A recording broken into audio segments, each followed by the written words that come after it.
Let's get ready to rumble!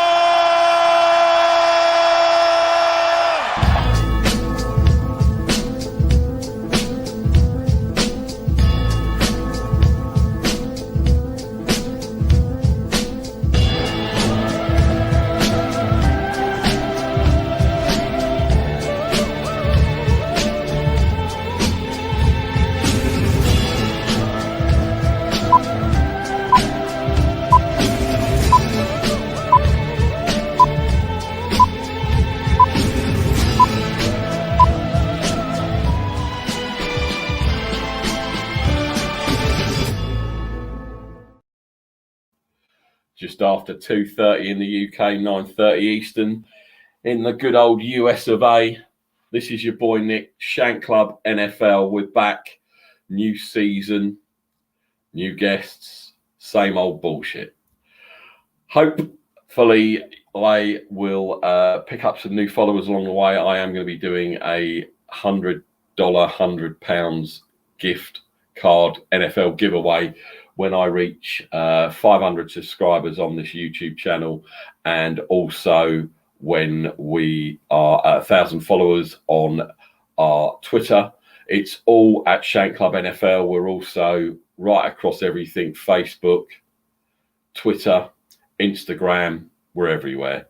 Without further ado, got some guests to bring on. Let's bring on the first one.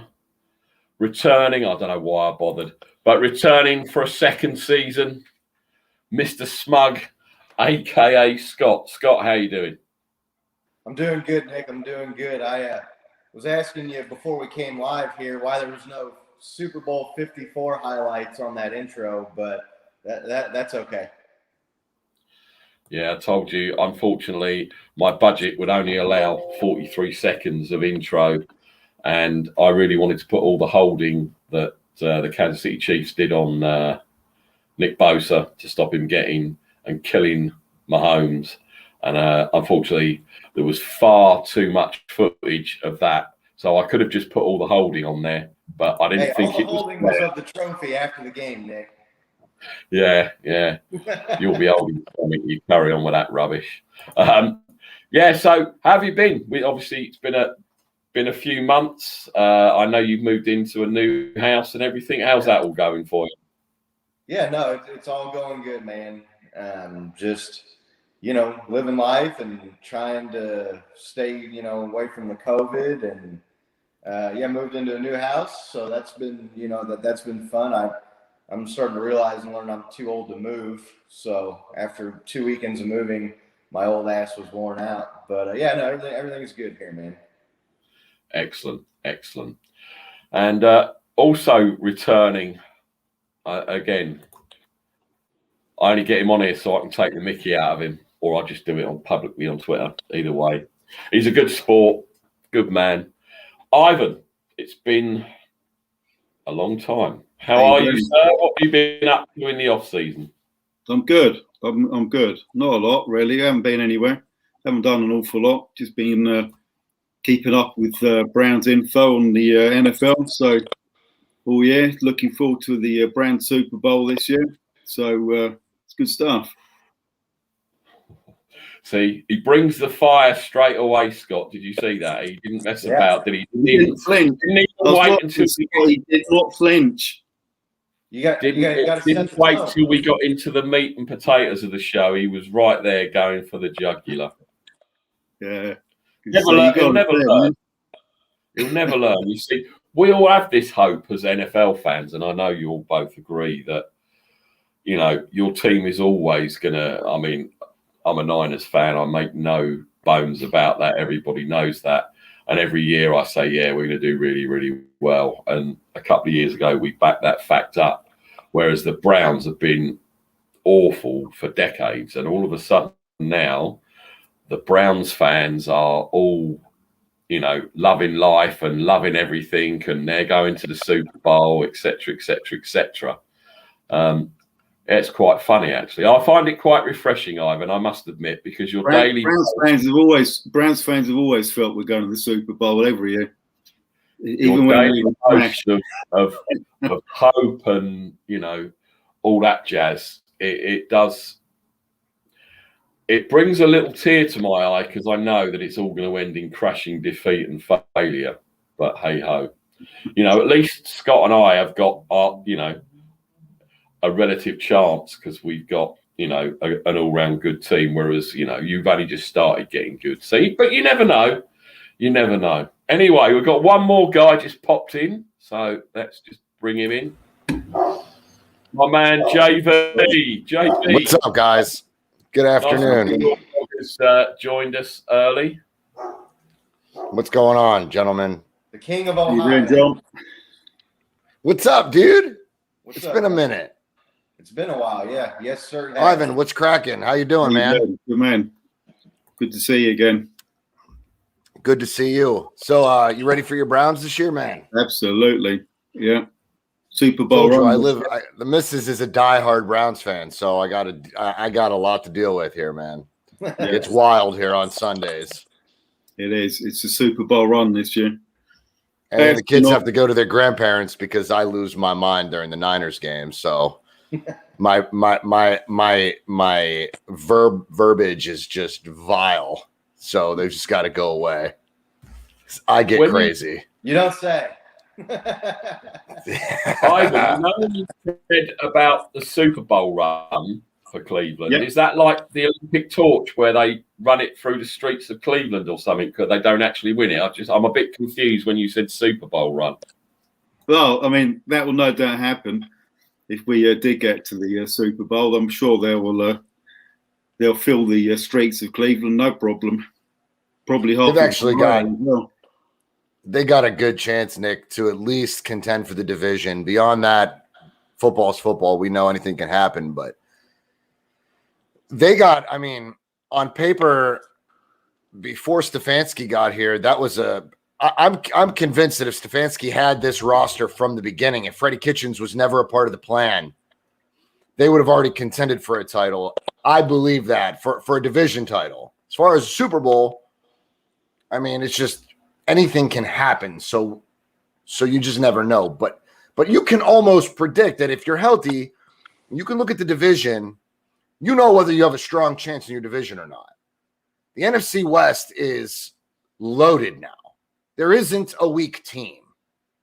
Everyone has tons of talent on both sides of the ball. It's a scary division. The AFC North, you can almost tell everybody has, all 32 teams, well, I shouldn't say all 32, but at least 26 teams have gotten much better. It's going to be awesome to see your division in particular. The Browns, Steelers, the Bengals, and who else? Ravens. The Ravens. So have all gotten better. All gotten better. Even the Steelers got slightly better. Yeah. Offensive line is kind of, huh? I was just saying, the Bengals getting Joe Burrow back. I wonder how healthy he is, though. Yeah, I don't know. I haven't seen His almost. injury is worse for obviously a running back or a receiver, or a quarterback, that the mobility isn't as big of an issue. It's not like it's not important, but Bengals have no depth. That's their problem. Their first team, can cause problems. I'm not too sure they've done anything really to protect Burrow at all, and they really need to, especially in the North when you got such good defensive lines. But they're going to take injuries, and the problem with the Bengals is they've got no depth, which is why they're probably going to still finish fourth. Not because they're a bad team; they're perfectly good, but they've got no depth. Whereas the Browns and Ravens, I think, have got the best depth, so they should be competing for the division. yeah, if you got the quarterback, you've got a chance. And I like Joe Burrow. I think he's a guy. I do too. I do too. He looked good. I like him. Injury happened. I thought he looked great. He was doing well. So I liked him. I liked him a lot myself. I thought he was pretty talented.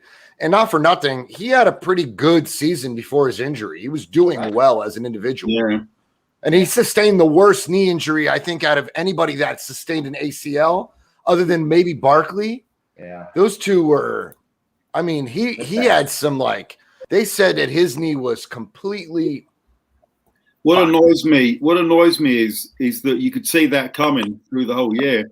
You know, they've done nothing that I can see that, you know, to prevent it happening again. And let's face it, the Bengals have a history of not protecting their really good quarterbacks. And they've had quite a few really good quarterbacks, and they've all been, you know, bust up. So he's just another one. I hate to see it, but I think it's going to happen.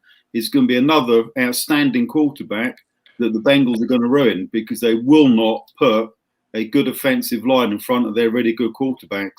They haven't learned through history. So I hate to see any Bengals fans, you know, that are going to lose Burrow, because he's an potentially outstanding NFL quarterback. If you're Burrow and you can see the season upside down at 5 losses through week 5, the pressure is coming around the edges left and right. I mean, there's just no protection, right? What do you do as an individual? You do. You want out? Worthless Burger did, which is just to chuck the ball as quick as you can, as wherever you can, so you don't get hit. You know, and of course, for the you know, that might be all he can do in order to protect himself. Just sucks, though. Talking of the Pittsburgh Steelers and the statue, we've got the poshest man on Twitter has joined us. Hey. There he is. Wayne Haskins fanboy. Nice change up of name, Freddie. How are you, mate? Wife's fanboy, or are you his fanboy? Probably a bit of both. It depends. It depends. It depends how it gets on in preseason as to which way around it might end up being. He got the shit. So how do you feel about? Yeah. Are you hopeful for Dwayne Haskins? Yes, I am. I think I know John's a big Ohio State fan, so he'll know exactly what I'm talking about. When you see Haskins in college, he was fantastic. Unfortunately, he just went to the wrong organization at the wrong time, who treated him like a dumpster fire. And unfortunately, he played like one. So he needed a fresh start, and I think Pittsburgh's the perfect place for him, really. I do too. I believe that too. You guys are an air raid offense, and Dwayne Haskins needs to air out the ball. It's just that's the quarterback that he is. He's got a cannon. Obviously, I don't think he's going to be our starter anytime soon, but I think give him a chance. I think he'll definitely overtake Rudolph, because every sign in practice has been that Rudolph's been his usual self and Haskins has been massively outperforming him. So hopefully long may that continue. Yeah, it's going to be an interesting backup battle there. I agree. I mean, if Ben plays like he did last year, bearing in mind he's got a running game now. Well, we say he's got a running game, and we all know that sometimes college doesn't transfer to the NFL. But let's say he does have no. Harris is elite, and he will be elite. It's the O-line. It's the O-line that's the big question mark. No, don't get me wrong. But what I mean is, you had really no running game, and that put the pressure on Ben, and then Ben was doing quick dump-off passes, etc. But if you can bring in, you know, and the running back works out, you've got play action, it opens up the offense. So, you know, if Ben stinks it up this year and Haskins comes in and plays well, then the job's his to lose, isn't it, really? Yeah, I don't see Ben or what I heard earlier was not Roethlisberger, but Rubbishberger, I think is what I heard from a certain Ivan over there. Worthlessberger. That's right. Yeah, that's the one. Now, I think the question mark's all going to be on the O-line. I mean, thank goodness we've got rid of our 1960s era offensive coordinator, if I've mentioned many times in the past. Yes, we can agree there the together, offense is Freddie. so different that it's going to be very interesting to see what happens. I think that obviously you didn't live through. That's the Steelers' story, though. When Ben plays like shit, it's the offensive coordinators. No.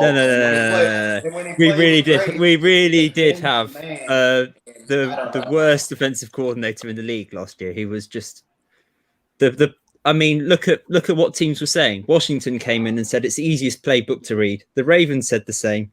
That's not on Ben. That's on the ridiculous Randy Fittner. Trash.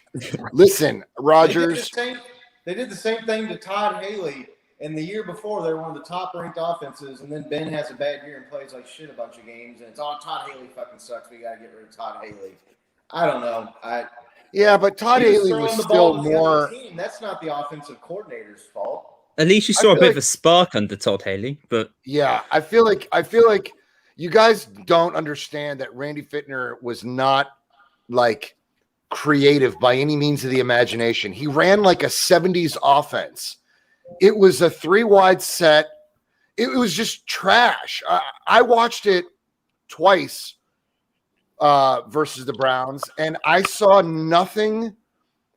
And mind you, they were 12-0 at one point. Yeah, 11-0. Yeah, 11-0. I'm sorry. So even with his trash playbook, he got figured out. And Ben's arm got tired. I feel like, I don't know what to take from your division, but it's going to be very, very exciting to watch this year. I honestly I think the Steelers would be a lot bigger threat if they'd done more with their offensive line postseason. I don't see that they've really done anything to strengthen it particularly. It's completely new. Whether it's going to be better or not, nobody really knows. And the players they've got in are better at pass protection than run blocking. So, obviously they want their running. They need their running game to get going in order to release some of their really good wide receivers they've got. But that's got to be seen whether that's going to happen, because at the moment, if I was a Steelers fan, I'd be concerned that the offensive line isn't really a big improvement at all. As a Steelers fan, are you really upset the way your season finished? I mean, you weren't going to draft that high to begin with. So, I mean, the pickings were unless you found diamonds in the rough. I mean, you didn't exactly get to pick in the top 20 for offensive linemen. The Niners ate them up, right, Nick? I mean, we are another team that rebuilt the offensive line. We're entirely different on the offensive line, and we're much larger. In stature, with a hybrid skill set from some of these younger guys. So the future there is going to be fun. But for the most part, the Steelers really they weren't picking that high to get like Aaron Banks, so to speak. They didn't pick up Penei Sewell. I don't know. I guess it is what it is. Back at the tight end, and I don't think they hit the offensive line until third round. The third round, we took a center. Third round center, yeah. So but in the second round, we did take a run blocking tight end, so that is something that will aid our. Who did you pick up? Pat Frymouth, and then you have Kendrick Green, the center. Is he going to be a rookie starter? Yeah, he's pretty much Pouncey Mark II, so he even looks like him and got the same number. So hopefully, if he can produce anything like Pouncey could in his early years, that would be lovely. Hopefully, he can snap the ball better then. Pouncey's last year was dreadful, so I meant his early years. Yeah, I think that division is going to come down to the Browns, the Ravens. I think it's a three. I think it's a three-way battle. You cannot throw out the Steelers just yet. Not with the defensive line they have. That division is all about the lines. I know the O line's not great, but the D line is the best in the league. I mean, I think that the Steelers D line is right up there with Washington, and the evidence is there to back it. And they can quite easily get pressure. I think the Browns O line is going to be the thing, is because they're the number one ranked, and rightly so. And Baker really is an average quarterback with all the weapons in the world. So I could send their own quarterback and end up with plenty of yards and just dump it off to Chubb and Hunt. So I think the Browns will win the division. I don't think we'll be very far behind. Freddie, I would pay money to see you quarterback for a team, because I think it would be. I'd love to quarterback for the Browns. I'd find all my Steelers DBs. That's perfect. I would love to see you out there, Freddie. Run for your life, Freddie. Run for your life. Yeah, don't put me behind the Steelers O-line, please. That would be the catchphrase on Freddie's shirt. Like you got Jimmy Garoppolo's one about what was his catchphrase on his shirt? He had "Feels great, baby." Yeah. Freddie's would be "Run for your life, Freddie."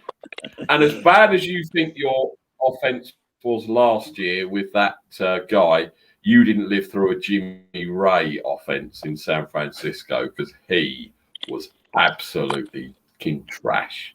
I mean, he made him look like Bill Belichick. That's how. Yeah, bad I've watched enough. I've watched enough sports anyway, to know it can get worse.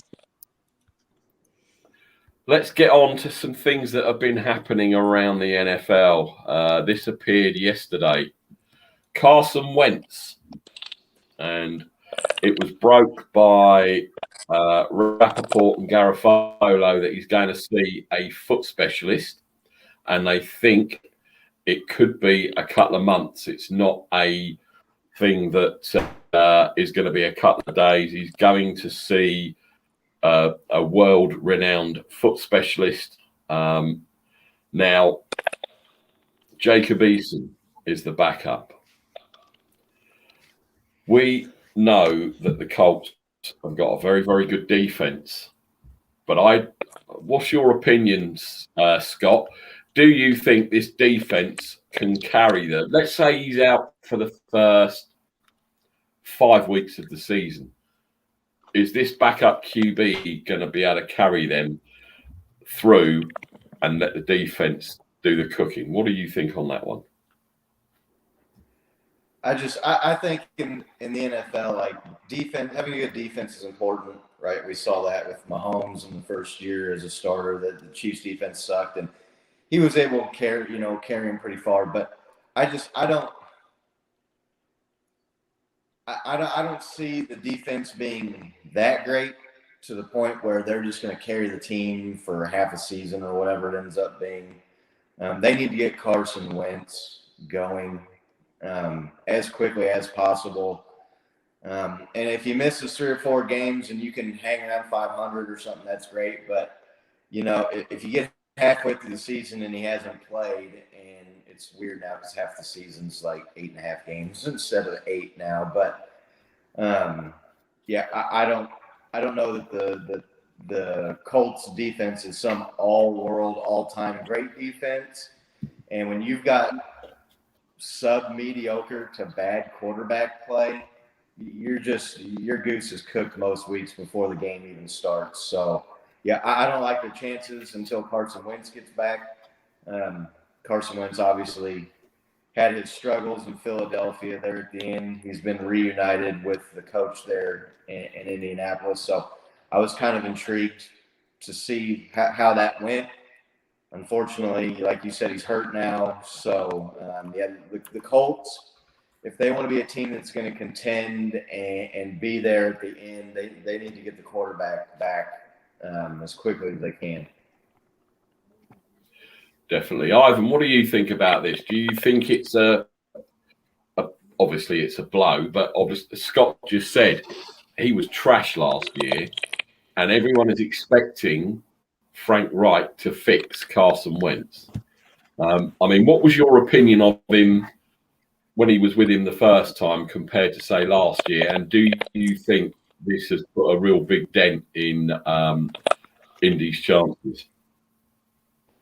I think the Colts have a very good team on paper and certainly top 5-6 in the AFC. So, they need a good quarterback. All teams need a good quarterback, really, and to go far. I mean, some teams like the Ravens, for instance, have won a Super Bowl with an average quarterback. But by and large, as we see increasingly, you've got to have a very good quarterback to win anything these days. So the fact that they don't have one, and even when they had Wentz, if he was going to be playing well, you need to see a big improvement in his game. So I'm really surprised they didn't try and get a better quarterback post-season. But given the squad they've got, roster they've got, which is I think is a very good one. And if they had invested in that, then they could have done really well this year. Yeah, that's about it really. Yeah, I mean, I'm surprised that. I mean, I'll have to look it up in a sec, but I don't know what QBs are still out there that maybe could step in and try and help. I mean, it depends. Jacob Eason could light up training camp, and he could Big Nick. You know, he could be all right. It's what? Sorry, I missed that. Sorry, Big Dick Nick. Mr. Foles. Yeah. Well, there is rumours of that, but we'll see. John, what's your thoughts on this injury? Bad news? Good news? What do you think? It doesn't sound good, right? I mean, it sounds similar to Patrick Mahomes, the way that the Chiefs were trying to, not really alert the league that potentially the gentleman had turf toe. It seems like Carson Wentz may be going down that road. I mean, you can only dress up a foot injury so many ways. Am I right? I mean, it kind of, you know what we're dealing with here. So backup quarterbacks, Nick, you know it as well as I do. They only serve a purpose for a short period of time. They don't exist. They're not starters for a reason. So we've seen defenses. The Niners finished in a top 5 defense last year with absolute garbage quarterback play. But that comes from good coaching and scheme, right? Scheming your offense in your favor is the only way you can dress up malfunctions and shit. So I think it's bad news for the Colts because they don't have a proven backup. We've seen backups do well. The Browns struggled against Henne last year, right? They had the entire second half, couldn't eliminate the Chiefs from playoff contention with a backup. So some backups just have it. Some guys can shine, and I don't know that Chad Henne could have carried the Chiefs for 8 weeks, 10 weeks of football. He's not a starter for a reason. So I don't know, man. Look at this. Last night on my way home from work, Nick, I heard ESPN on the radio talking about if this man is out for a significant time, if he misses 4 to 6 weeks, 8 weeks of football, there's guys out there like Jalen Hurts. There's guys like Jimmy Garoppolo. And I'm sitting there thinking to myself, Jimmy Garoppolo now has some kind of familiarity with the offensive coordinator in Indy, right? So what would Kyle be willing to give up Jimmy to Indy? Are we going to get something in return? Because Indy's got all their chips on the table right now. I mean, they're all in with this offense and this defense. So I don't know. That's where the Carson Wentz thing worries me about. What are we going to do with is our quarterback really a fit in Indy? They can scheme it up the way Kyle did there. There's familiarity there with the offense with Jimmy. Somebody there, I don't know if it's a quarterback coach or if it's a coordinator. I don't know. Somebody in Indy has familiarity with Jimmy G. So I don't know. And are we willing to part ways with Jimmy to give Trey Lance the reins? That's controversy for another conversation. But don't do it, John. I don't want to do it. Listen, I am all in of letting Trey learn behind Jimmy. I think it's the best thing for the kid. I really believe it. I don't believe that we're in a position right now to put everything on a rookie quarterback to watch Jimmy trample over to Indianapolis. I don't want to see it. I don't think it would do us any favors. I'm not willing to put all of it on him yet. But that's what I heard on ESPN last night. There's guys out there. There aren't many quarterbacks, but there are quarterbacks that have future. That their futures are uncertain in certain franchises. And Jimmy's name came up in the Freddie Fitzsimmons show last night. The problem, and I said to Scott before we came on air live, I'm not going to talk about Trey Lance or Jimmy Garoppolo, But It's fine. I agree. I agree 100%. we're 30 minutes in, but this is what I will say. And I'll leave it and you can answer it in a bit because I want to get Freddie's take on the Wentz thing. If they trade Jimmy Garoppolo and the 49ers win 2 games all year because Lance isn't ready and he isn't good, that then becomes a problem for the coach and the head and the front office. That is my biggest fear. And I will get your take in a minute, John, but that is my biggest fear, that they trade Garoppolo and we stink. And this, and again, I was saying before we came on, I think this team can go and win the Super Bowl this year. And if they trade Jimmy and Lance suck, our season is in the can and we're screwed. And that's got to fall on someone. And that I'll leave you to think about that, John, for a sec. Freddie, Carson Wentz. Well, Nick, you said that if Carson Wentz out for the first 5 games, then what would Indy do? But I've just looked at the schedule for Indy's first 5 games, and they have the Seahawks at home, the Rams at home, away at the Titans, away at the Dolphins, away at the Ravens. Good luck is all I'm going to say. If you haven't got your starting quarterback in those, then you could end up going 0-5. So, yeah, they need a strong start. That is a brutal first 5 games. Brutal. The other thing I will say is that Indy, a bit like Cleveland, they've got very good O-line, very good defense. They also have a very good run game. Jonathan Taylor, last year, he started a bit slow, but came on. And this year, I mean, fantasy football experts have gone right at the top, right up there with the likes of Derek Henry and Nick Chubb and Dalvin Cook. So I think that Indy could rely on their running game a little bit to help whoever it is at quarterback. I hope Carson Wentz is back, but as the others have said, it doesn't sound particularly promising. But as you look at those first 5 games and you think, if Indy haven't got their starter, then yeah, they're going to be in struggle town, particularly with how good the Titans roster looks as well. But also as well, you've got to sort of take into account that if Carson Wentz was fully fit, are we seeing a new one, or are we going to see the one from last season? So if he was the Carson Wentz of last year, they could still go 0-5. So, you know, it's a weird situation over there at the moment. Yeah, it's going to be interesting to see. Obviously, I don't know.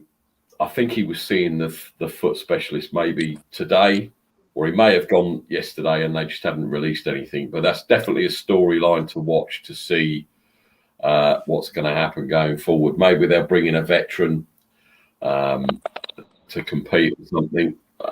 Yeah, it's weird. So, John, we trade Jimmy G. We win 2 games, yeah, and we suck. Okay. So contingent upon what, I don't know what Indy has to offer. If they know that Carson Wentz cannot compete for the first 5 to 6 weeks of football, they know their season's over.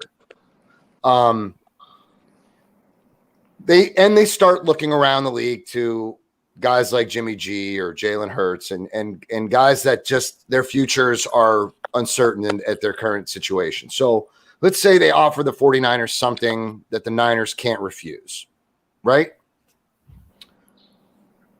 I just don't know. Look, if Trey, we're winning more than 2 games with Trey. I don't know what to, but we're winning more than 2 games. I just don't think that if he stinks, that Kyle and John are out. I don't know that. But I also want to believe, Nick, that we're not going to move Jimmy in this current situation because we just don't. Yeah, give us back Buckner. I mean, that could be a game changer. But I don't. Let's say they give us back Buckner hypothetically, right? I don't think John. And if we lose a lot of games, I don't think they're gonna move off from Kyle just yet.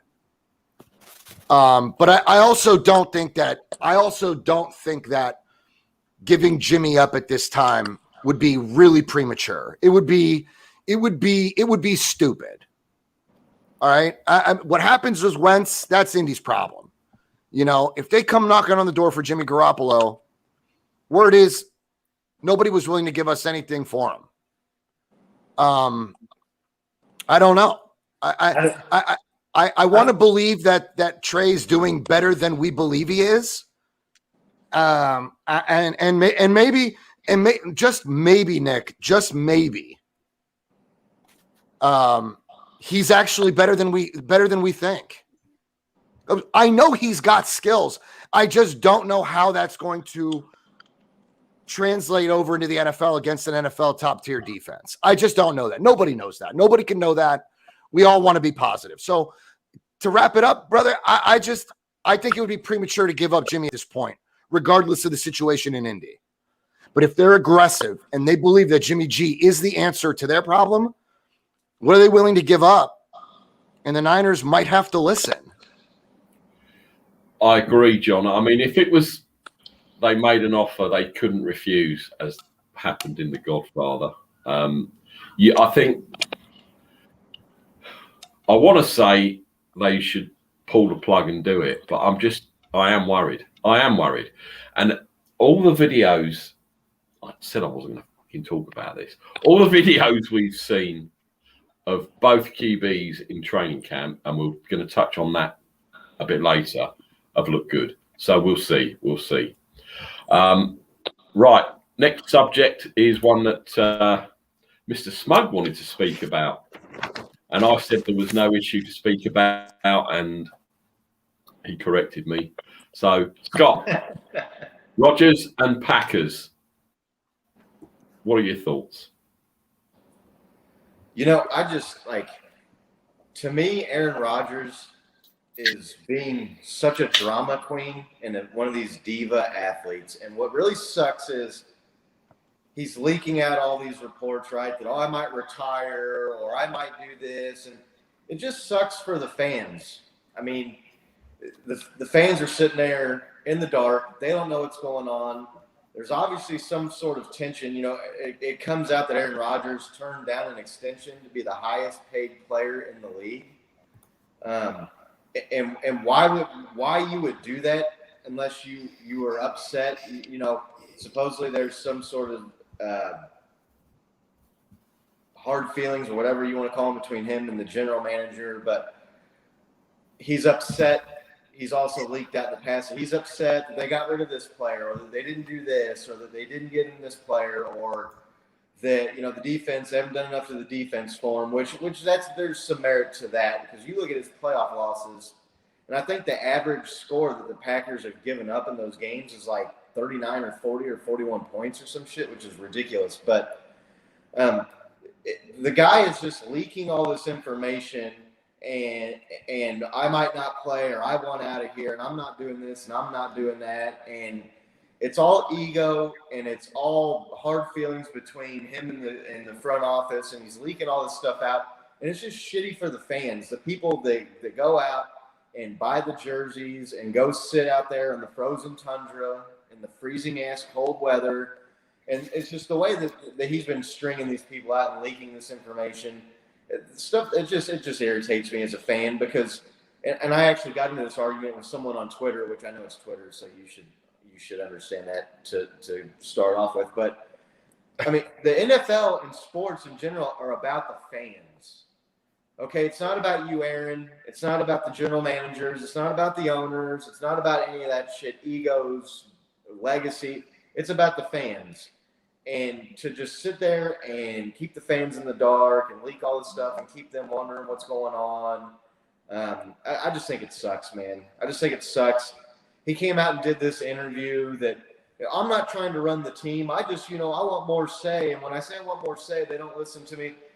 I don't believe what he says. I think he's trying to make this look as good for him as possible. Like, I'm not the bad guy.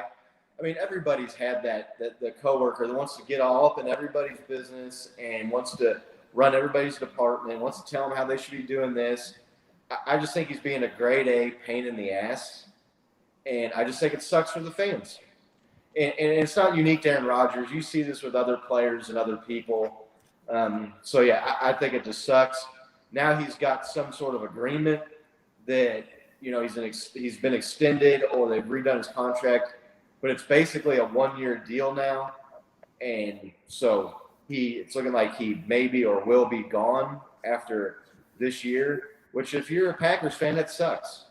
The guy just won the MVPs in the prime of his career, and egos and attitudes and all this shit is coming out and screwing it up for people in Green Bay and people that watch him every week and spend hundreds of dollars and thousands on jerseys and tickets and watch the games on TV, which is why these teams get these big TV contracts to begin with. So I just think he's being shitty. I think it's a shitty situation. I think it's shitty for the fans, and I don't like it. I mean, my issue with all of this and listening to it, and you get, as you say, people leaking things, and what could Aaron Rodgers possibly have a say in with the team that's going to make any difference? He's not going to pick the draft picks. He's not going to say, I want him to play here. I want him to do this, blah, blah, blah. And yeah, I mean, Aaron Rodgers, you can tell, and a lot of quarterbacks have got attitude and, they're up their own arse, etc. And he is a prime example of it. And he's got him and Devontae Adams posting the picture of Jordan and Pippen at the same time on their Instagram or whatever. Dude, that shit sucks, man. I'm sorry. That's fucking lame. That's lame. But the other thing as well, right? What was it? I can't remember what it was. He came out a couple of days ago, didn't he, in training camp, and did this interview. And he was telling it like it is, and all this shit. And this kind of forgetting what Deshaun Watson has been accused of and everything. He came out and said he wanted to have more say in team affairs, etc., etc. And if you believe the rumours, they're now trying to run him out the door. But they wouldn't do that to Aaron Rodgers because, as you said, Scott, the Packers fans would be in uproar if they just shipped his ass out. And it does. I just don't see. I don't know about you, Ivan. If your QB came out and said, I want to do more with the team, I want to be involved in decisions and all that, would you be like, sit down and shut up, mate? You don't know what you're talking about. What the purpose could serve in that respect? I think teams should be run by the GM and the head coach, and that's how it should be, really. I mean, in this particular case, Aaron Rodgers got cheesed off because they selected Jordan Love, a couple of years ago, and they didn't tell him they were going to pick him. But then, as Scott's been saying, the overreaction has been ridiculous. They've clearly apologised behind the scenes, and they want to give him a better contract. And he won't have anything of it. He doesn't want to stay there any longer. So really, from a team perspective, if they can trade him, and in many ways I hope they don't, because it means, from what you read in the news, it seems that the Broncos are the likely landing spot for him, which makes the AFC even tougher.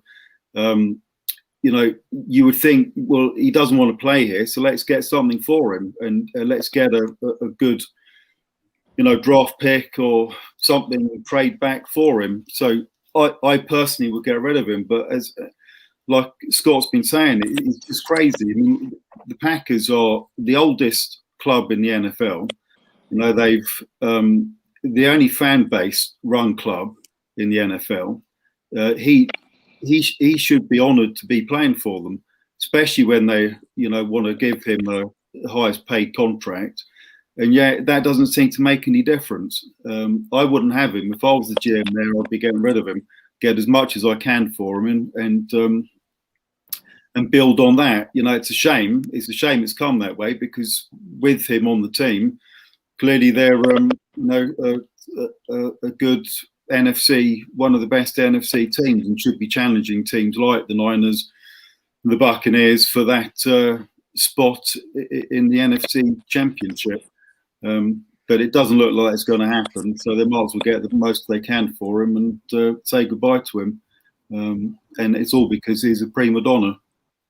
And it's not exactly like the Packers it's not like the front office are bumbling idiots and aren't giving him anything to work with. I mean, they were in the NFC Championship game. I mean, come on, man. Anyway, I'm done talking about it. What up, D? Hey, what's going on? How you doing this morning? Good. How you doing, Dion? I'm good. How you doing? Yeah, good stuff. Yeah, it's good to see everybody back, man. You too, brother. We're back, baby. Look, guys. We're back. What do you Nick. think, Dwayne Haskins fanboy? What do you think about all this shit going down in Green Bay? And we all know that your statue quarterback has had previous with this kind of shit. Well, What's your whilst you were talking, I've written some notes. So I'm the proper posh boy of the group, so living up to my name a bit.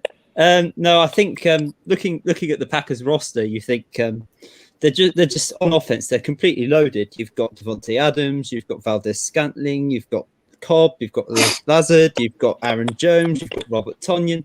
And you look at that offense and you think, what on earth is Aaron Rodgers moaning about? There's so much there that he's got an elite offense to work with. I mean, as others have pointed out, I mean, what on earth Randall Cobb going to add to them other than, I don't know, a couple of 100 yards? Yay, lucky them.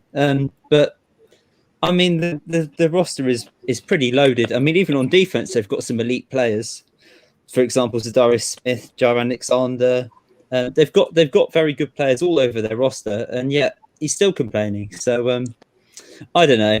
I think I don't agree with the 9-8 I see in the comments. I think they'll be far better than that in a very poor division.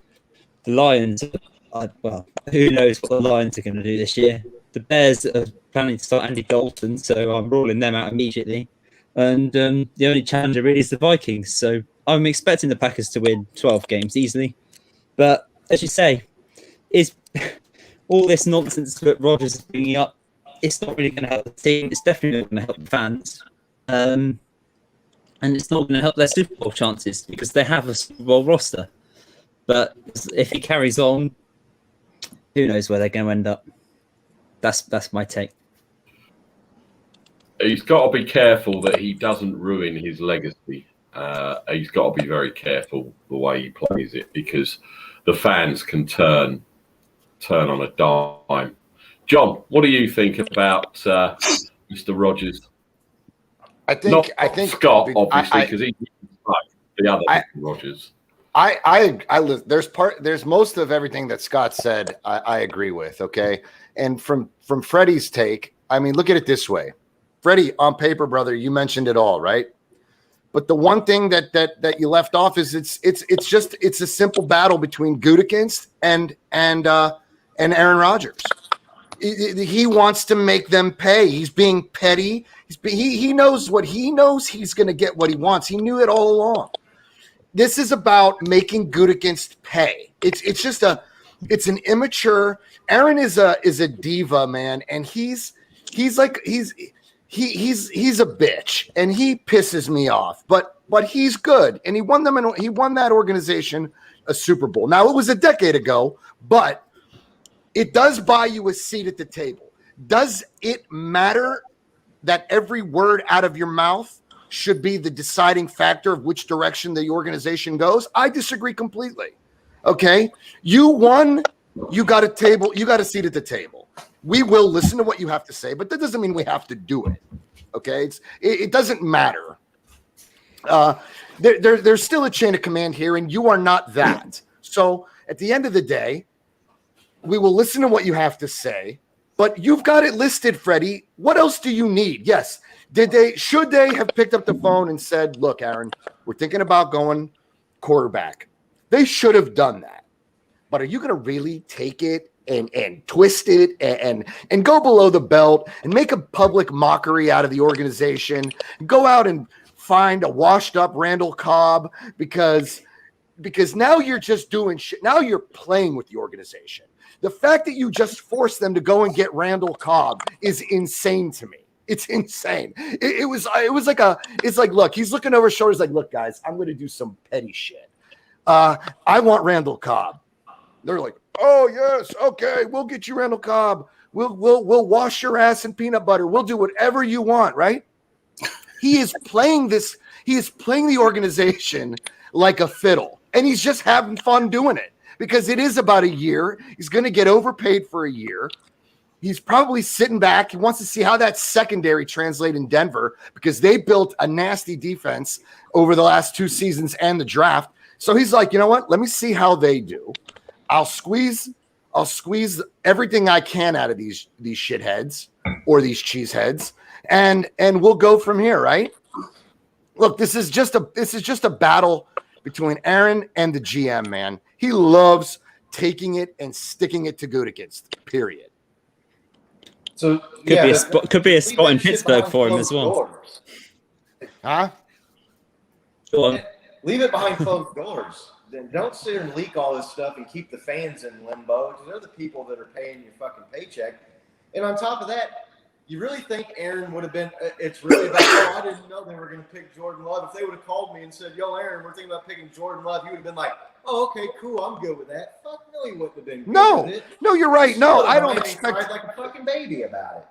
I didn't expect him to be okay with that. I mean, Jimmy G wasn't happy when they were going to go with Trey Lance 3 overall. But the fact of the matter is, they still picked up the phone and let you know. You're not standing there like, give me a receiver, give me a receiver, give me a receiver. And they're like, Jordan Love. And you're like, what the fuck? You know, like, listen, 17 years with an organization, you should get better communication. It does.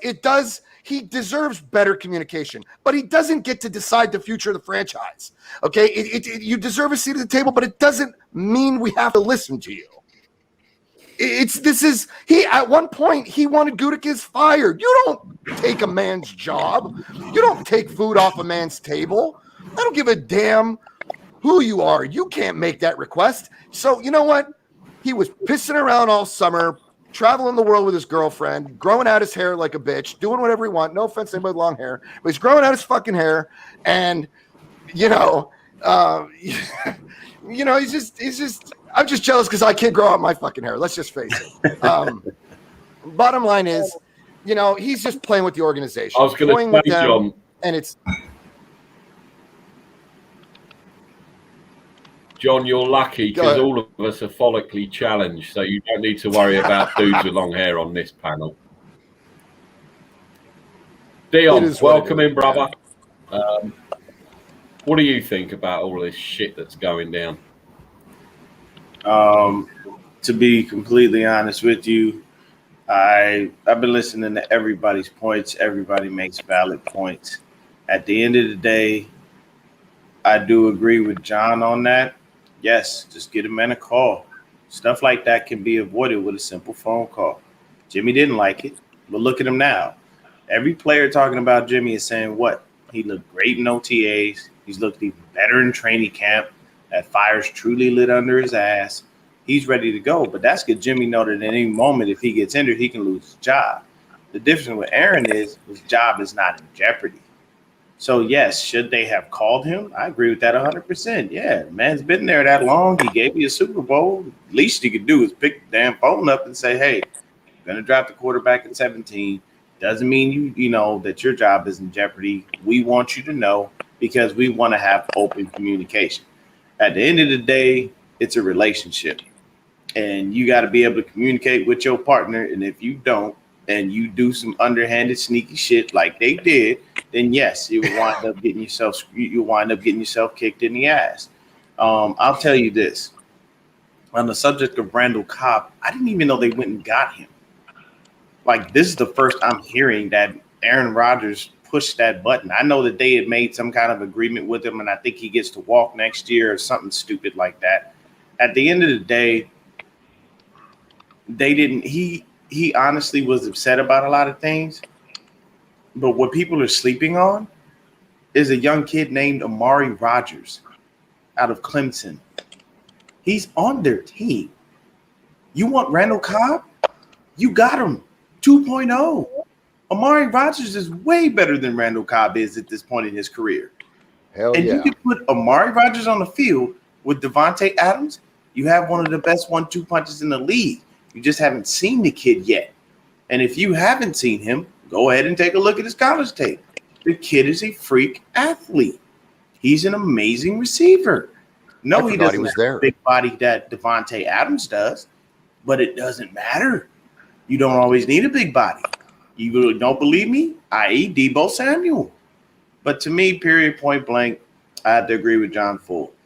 He went ahead and he got pissed off and he got all bitchy and he doesn't like Gutekunst. So he went in there and he basically made Gutekunst's life a living hell. Now, oddly enough, the thing is we don't have an owner to blame because we need to blame the city of Green Bay and the people in Wisconsin because that is the only publicly owned team. There are people that are running it, but legally speaking, they know their owners are walking around in Wisconsin somewhere.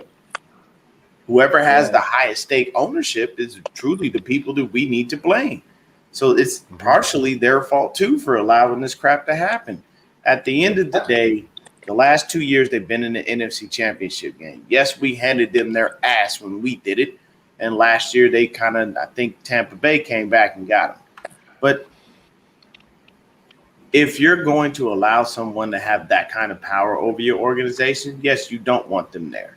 The only issue is what is your backup plan? Because to me, Jordan Love ain't nothing but Mitchell Trubisky, all hype, and he ain't about to show you nothing.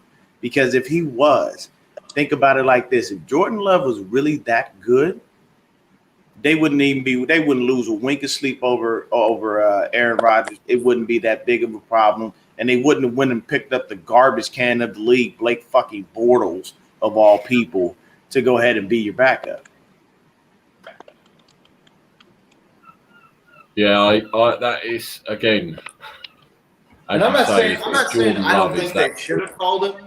I just don't think it would have made that big a difference. I get you on that, Scott. No, I get you on that. You make a valid point. It may not have made that big of a difference. I want a receiver. What the fuck are you talking about? You might pick a quarterback. I don't think it would have made any difference at all. You know what? I have to think about the way you did call him a diva, John, and then Scott, he pulled the diva card. We're gonna take a quarterback. I want to receive. It could have been an argument. The only thing is at least the communication would have been there, so he couldn't come out and be like, they didn't even tell me they were taking a quarterback. Yes, exactly. He couldn't have had the crybaby attitude. But Scott, you make a very, very valid point. That communication thing. He probably would have cried his way into it. But believe me, everybody on this panel, when I tell you, watch Amari Rodgers. If Aaron Rodgers is on that field, it's going to be a Rodgers and Rodgers connection. It's going to sound like a fucking law firm. You will be pleasantly surprised. I'm pleasantly surprised at Amari Rodgers. And if you don't believe me, please just type in his name in Clemson highlights. Oh man, you guys won't be. You guys fantastic receiver. If you're a Green Bay fan, you're excited. Man, stop talking about it. Oh, look! He said, "Don't say that. Don't say that. Oh, you need to be fantasy league. That's what you want, huh, Scott?" Get him. Yeah, guys, the communication thing is what opened the door. It really was. That was what started the fire. Yeah, that backfired, and it made him really, really pissy. And yet, I saw the interview he did maybe 2 days ago on NFL Network, and can I say I was really shocked yesterday because I've been watching Inside Training Camp live on NFL Network, and as per fucking usual, Dallas Cowboys, etc., all that shit. And I switched it on yesterday, 8 o'clock in the evening. I thought, I'll just have half hour, see what's going on. Niners were on there. And I was like, hang on a minute, did they get lost going to fucking Seattle or something to cream all over them? Because I honestly, the last few years, I honestly can't remember when they had so much Niners stuff on there. And it was quite, I was like, shit, have I tuned into the, have I put ESPN on by mistake or HBO or something? Because they just don't show the Niners. And they were I really enjoyed it. Yeah, they had Kittle and Trent on. They had Kittle, Trent, Fred Warner, Jimmy G, and I think that was the ones they had on. But again, and the only thing that they all were basically asked the same questions. They were all asked the Jimmy G question, all asked the Trey Lance question, and it was all quite uniform. But it was still good to see that the NFL Network actually probably, I think they're going, the people that were there yesterday are going to the Rams today, I think they said. I don't know, but it was refreshing to see the Niners actually get some recognition for a change on national TV, because I don't see it very often. I think what they do is they travel by division. I think they try to go like division by division and go around and talk to everyone and see who it is, see what's going on. And of course, they probably wanted to stop by and see us because we're going to get a lot more hype just off the fact of what we did and, who we moved up to go get. And I honestly, unfortunately, think the media is making a really big stink about the Jimmy G Trey Lance relationship. And I honestly think that both of them are annoyed when either of them are asked about it. Yeah, I saw that too. They really push the button. Like every time it's like, okay, put it like this. It's like I'm over here and I'm the old quarterback. John B comes in and he's young. And every 5 minutes, someone is saying, well, how's your relationship with Deion? And they're asking John B, and they're asking me, well, how's your relationship with John B? It's like, we play football together. We're in the same quarterback room. Don't worry about that. Leave us the hell alone.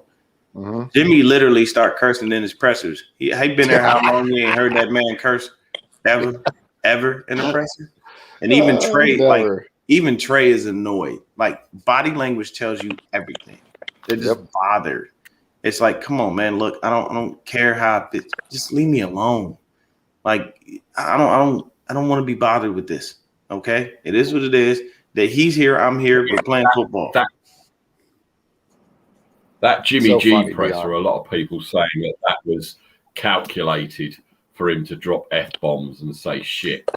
Now, to me, everyone's saying, he's a wholesome kid, he's a pretty boy, he's this, that, and the other. At the end of the day, he's a human, and everyone can say fuck and shit. But you've never heard him say that, and now they're all going, oh, this is a new Jimmy G, new attitude, new this, new that. He was just, being himself and accidentally swore on camera.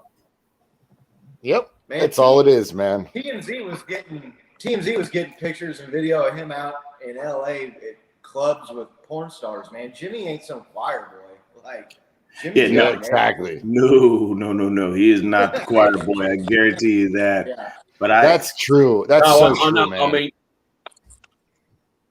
Jimmy G fucks porn stars, and I was going to have a T-shirt made of that, and then I did.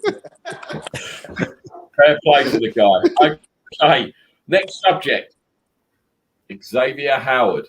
Now, I did type in, should the Niners grab? And then I changed it to should the Finns trade Xavier Howard? Now, last year or the year before, they were in the same position with Fitzpatrick, and we all know what happened there. The same noises are coming out the building again this year. Flores has said, we love coaching him. We don't want him to leave. We don't want this. We don't want that. So let's say, obviously, we've got 49ers people. Dwayne Haskins fanboy, the poshest person on the panel.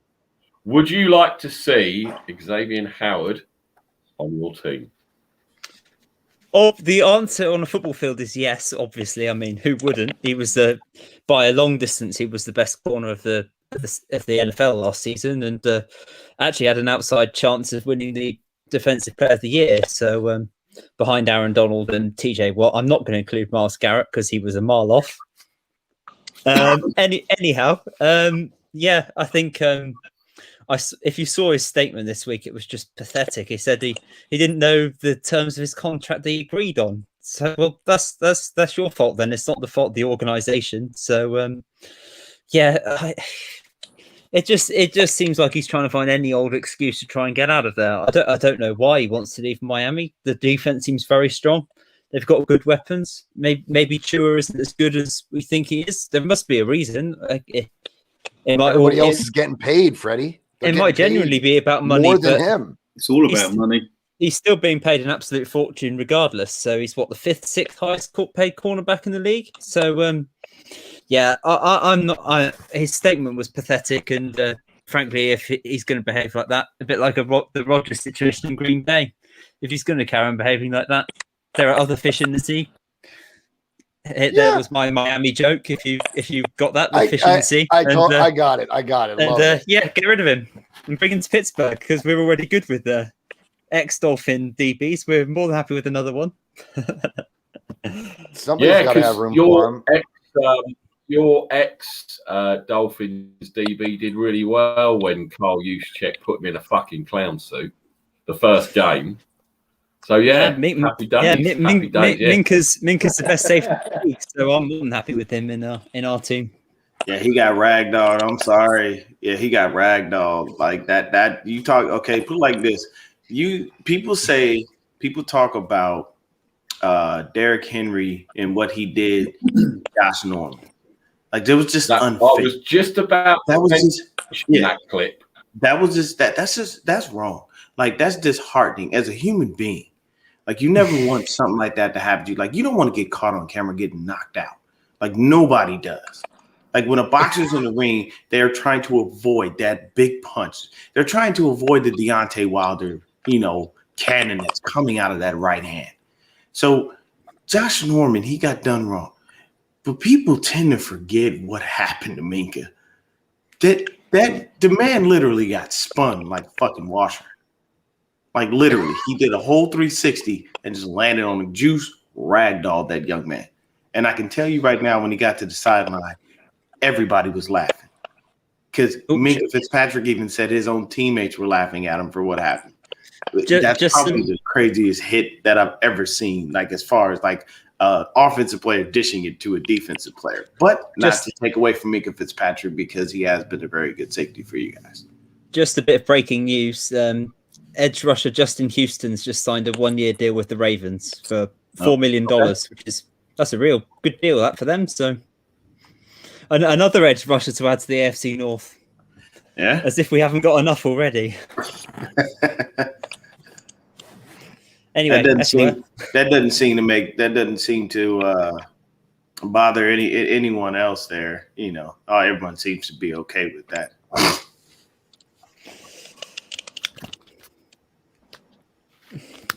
I don't know what happened there, John. For some reason, I took you out the show. I don't know what happened, but anyway, you're back now. Mr. Smug, would you take Xavier Howard onto your already most amazing, never hold in the Super Bowl, fantastic, amazing team? Would you take that player, or is he just too trash to even come on the elite Kansas City Chiefs? I mean, I'd take him. Who the hell wouldn't, It's one of those things where elite cornerbacks, they're like the second or third hardest commodity to find in the NFL, man. I mean, you got quarterback, you've got maybe like a top tier edge rusher and a top tier cornerback, and those are the hardest things to find. I don't know. Andy Reid seems to be the trouble player whisperer or whatever the fuck you want to call him. He seems to almost like taking guys like that on. And outside of Marcus Peters, really, he's brought in some guys that had troubles elsewhere or that people thought were, problematic, and they've kind of fit in and bought in. That's his leadership, and that's also when you got guys like Patrick Mahomes and Travis Kelce, and you got some guys that have been there, are accomplished veterans that know how to show them how to keep people in line. And hey man, we're not going to put up that bullshit here. We're about going to Super Bowls, so you leave all that at the door and you come in here and play, and we're going to be playing for rings. I think that a lot of the times too helps guys kind of fall in line. But yeah, I mean, I'd be happy to have him on my team, man. And I'm not saying we need him. I'm not saying get desperate and break the bank or give up a bunch of draft picks or, get fleeced in a trade for him. But yeah, I mean, I'd take him on the team, definitely. What about you, Ivan? Would you like to see Howard on your team? No, because we don't really need. He's got a big contract. We've got enough players that are coming up on a contract to the Browns that we're going to be re-signing, so we really don't need him. I think the Dolphin. I mean, it's another situation here where you think the players just signed a contract, and if he doesn't like his contract, don't sign it. Not knowing what his contract is no excuse. So again, I've got no sympathy for him really. He should be going elsewhere. If the Dolphins have every right not to offer him a new contract since they've just signed it. So it looks like he'd be going elsewhere. I don't think the Steelers have got the money for him either. We've only got $75 million to spend next year. Some of that will be spent on TJ Watt, but we've got the money. Right. Well, if you've got the money, then I'd sign him, because looking at your secondary, it's not very good. So I'd sign him up quick if I was the Steelers. And the Dolphins, they're going to lose a good cornerback probably. Thing is, as well, you've got to factor in what any team would have to give up to get him, and I think that kind of rules him out, possibly, John, of the Niners, because of obviously what we gave away to trade up to Trey Lance. I mean, what would you? Would he improve the Niners? Yes, obviously, because that secondary position. You got E-Man, you got the rookie, and after that, it's a bit thin on the ground. So my only concern is that the Niners wouldn't have much to give up for. They haven't got that picks to give up really so much now. What do you think, John? Every time there is a free agent that we could use, there's been many that we don't need, but when there's one that we can use, the one chip on the table is always Jimmy G. He's always going to be that $25 million is going to always blink when it comes time. Like, we do need secondary help, and we didn't give big contracts away to JV. So do I think that Kyle Shanahan would like to have Howard? There's no doubt about it. Do I think he makes the move? Do I think they've picked up the phone and called his camp and tried to figure something out? I believe it. But we always call everybody. I don't know if we're just like, hey, how you doing? And then it just fizzles out. Like, I don't know if we ever actually get anywhere in the goddamn conversation, because everybody just gets away. But yes, I believe we could pull it off, Nick. I think we've got a bunch of money next year. I don't know what we got left after we just paid Warner, but I believe that there's some money. But look, if you're Howard and you're unhappy with the circumstances in Miami, you were a good team. You were a contender. So now being a contender comes off the table, right? Because he can't say that he wants to go somewhere for less that's a contender, because you were already at a contender, unless you don't believe in your quarterback. So maybe that's why he wants to go somewhere else, and he might consider San Francisco if San Francisco puts something on the table. But we're not going to backload contracts. We don't do that shit. We don't cripple ourselves moving forward. We pay who we can pay. We don't do dumb shit. The Browns, Ivan, do you need OBJ? I know you just got Greg Newsome, but do you need OBJ? OBJ's got. OBJ's not really. We can't really afford to lose him or cut him or trade him because the contract. I think he's 23. I think we can, start. I think you guys look better without him. I think we need to see what he's like. Really, I think he himself is a diva in a sense, and I think his desire for Baker Mayfield to feed him the ball is too much. And I believe that if you watch those games with Baker Mayfield trying to overdo it to feed the ball to OBJ, it hurts you guys. It hurts you guys more times than I could count, in my opinion. But then on the flip side, the Browns now are so loaded on offense that OBJ can shout for the ball as much as he likes. It doesn't mean to say that he should get it anymore. So the Browns are now capable of being good enough, and they can just happily leave OBJ on the sideline if he plays a fuss. But he hasn't got that leverage anymore. If you're true. If you're a young quarterback, though, OBJ holds a little bit of weight.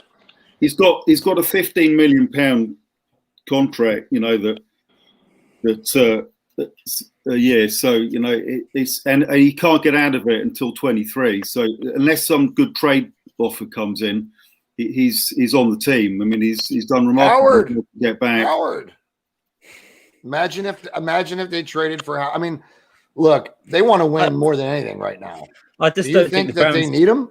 I don't think the Browns need another corner, to be honest. No, I mean, I don't think we do either. I mean, I'd like another corner, but we can't afford to bring that contract in.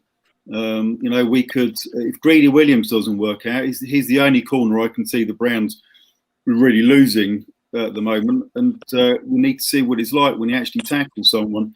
He's the sort of Greedy Williams, the sort of player that we could get a good trade for or draft pick for or something, if we don't think he's going to work out, in training camp.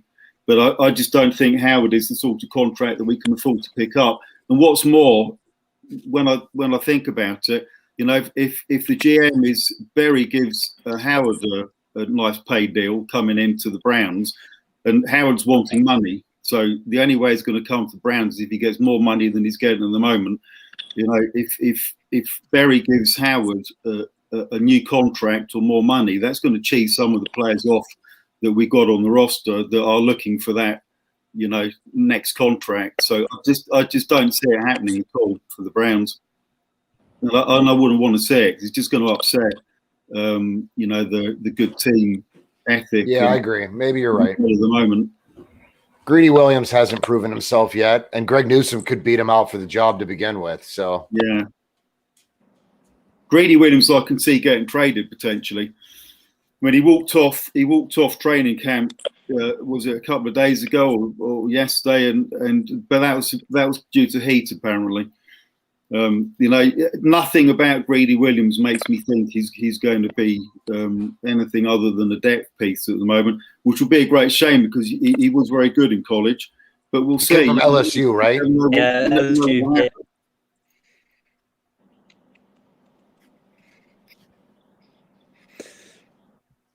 We might be willing to take him off your hands if it's affordable. I think the Niners are looking at cornerbacks like there's never too many in our room. I think we would be willing to try out just about anybody because we've struggled so bad at that position. Yeah, cornerbacks are essential, as we all know. They're really, really good pieces to have, especially ones that can play nickel or outside. If you get one of those, you're really in. And Newsome apparently has been taking training sessions, nickel cornerback as well. So slot cornerback. So I think we've got good cornerbacks. Yeah, I'd like to see more coming on, but they'd have to be fairly cheap.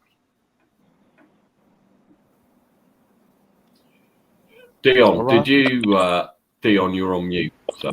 Oh, sorry.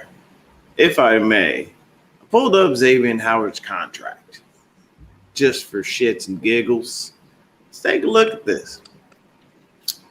Soon as it's okay, so Xavier Howard signed a 5 years, $75,250,000 contract with the Dolphins, including a $7 million signing bonus and $39,260,641 guaranteed. Average annual salary of about $15 million per year. So right now, Xavier Howard this year pretty much is going to he's going to count for about $13.5 million. Next, the year after that, $14,375. The year after that, $13,400. The year after that, $12,250. So Jesus. Then we go ahead and we take a look at Xavier Howard's stats. Let's just go ahead and take a look at this. So 2016, no interceptions. He only barely even played 6 games. 2017, all 16 games. He had 4 picks, 13 passes defensed, and he had 1 touchdown. Go to 2018. Only 12 games. He did have 7 picks in that short span of time, 12 passes defense. 2019, didn't play much, only played 5 games. Only had 4 passes defense. Now, 2020, he has a career year, 10 interceptions, and 20 passes defensed. Here's my thing. You give me 10 interceptions in 1 year, and all of a sudden you want me to open my pocketbook, and I just gave you a 5-year, $75 million contract. You know what I'm going to do as a GM? I'm going to politely tell you to get the fuck out of my office. What you need to do is get your ass back out on that field. Give me another double-digit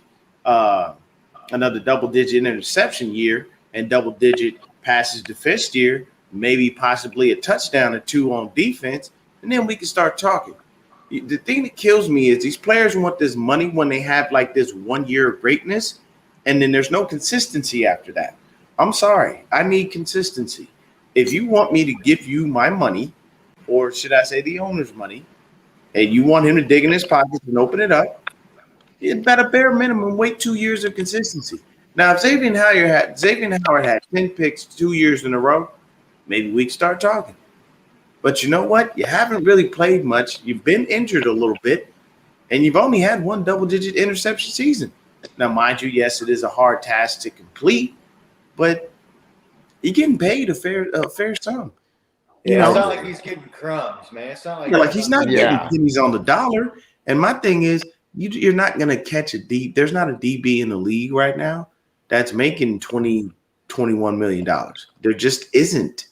And the issue is that what the league will do is, and especially if you're a first round pick, they will drag you along. They can string you along. They don't care. Mm-hmm. Literally, if you're in the first round, you got a solid 5 years of your life that you're screwed. You know why? Because no matter how well you play, they don't have to pay you. And they can pick up that 5th year option on your contract and screw you again. So you don't really have that hope. So I'm sorry. You got paid. Now, should they trade him? If they can get a fair ransom for him, yeah. But whoever trades for him must know that he wants to get paid. And they know that they're going to have to rework that contract and up his money. So the first thing you're going to have to think about is I have to give up draft capital. So those are possible future players that are going to cost me a hell of a lot less than him that can probably produce. And that might be several different positions because the Dolphins are going to want a good amount of draft picks if you're not giving them a first rounder. Secondly, I've got to go ahead and turn around and eat, some of that money and give him more. So that cripples me from signing other players on my team that I possibly need to bring back. So all of that has to be taken into account. And I'm sorry, I like the kid. He is an amazing defensive back, but your consistency is not there. It's not. So if you don't have a consistency, why am I going to pay you? At the end of the day, I look at it like I've always said that. If look at Fred Warner, for instance, consistency, year after year. He's always led the team. He's always led, been in the top 5 of tackles overall in the league. He's done things. He is one of the best middle linebackers in the game, according to Aaron Rodgers, the best middle linebacker in the game. But he had consistency, and he didn't complain. He didn't say anything when they asked him about his contract. He said same thing George said. That's not my job. I'll let them work that out.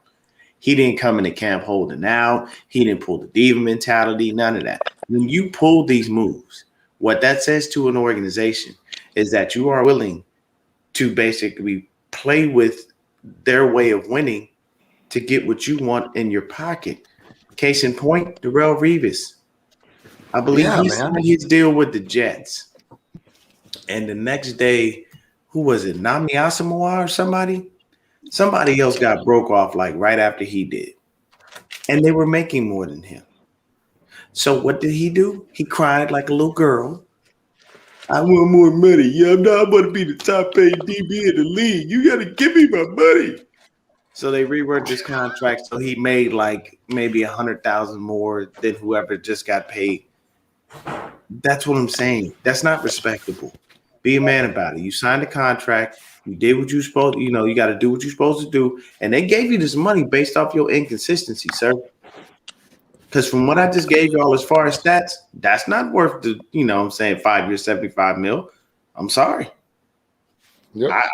If I'm going to trade for you and I got to pay you that, then the number one thing is I have to know you're going to be healthy. The second thing is I want you to replicate what you just did last year. So if you gave me 10 last year, I need another 10 this year. And oh, by the way, since you want me to give you more money, I'm going to need another 10 after that. And possibly go ahead and pull a Dion and actually score some touchdowns when you get these interceptions. So you can't ask me. Sorry, Dion, that is going to be his biggest problem. If he does the same this year and doesn't get traded, he will then have a reason to want to get that bag, right? Because the leverage for sure. Well, you'll do it last year, but show me again, motherfucker. Show me you can do it, and then teams will be chomping at the bit. Oh, they'll be beating down the door, man. Yep. Yeah, you'll be a bona fide ball hog. That's what Asante Samuel did. The Patriots, he said himself, because he was on T.O.'s YouTube show. He said himself he didn't get along with Bill Belichick. He didn't like him.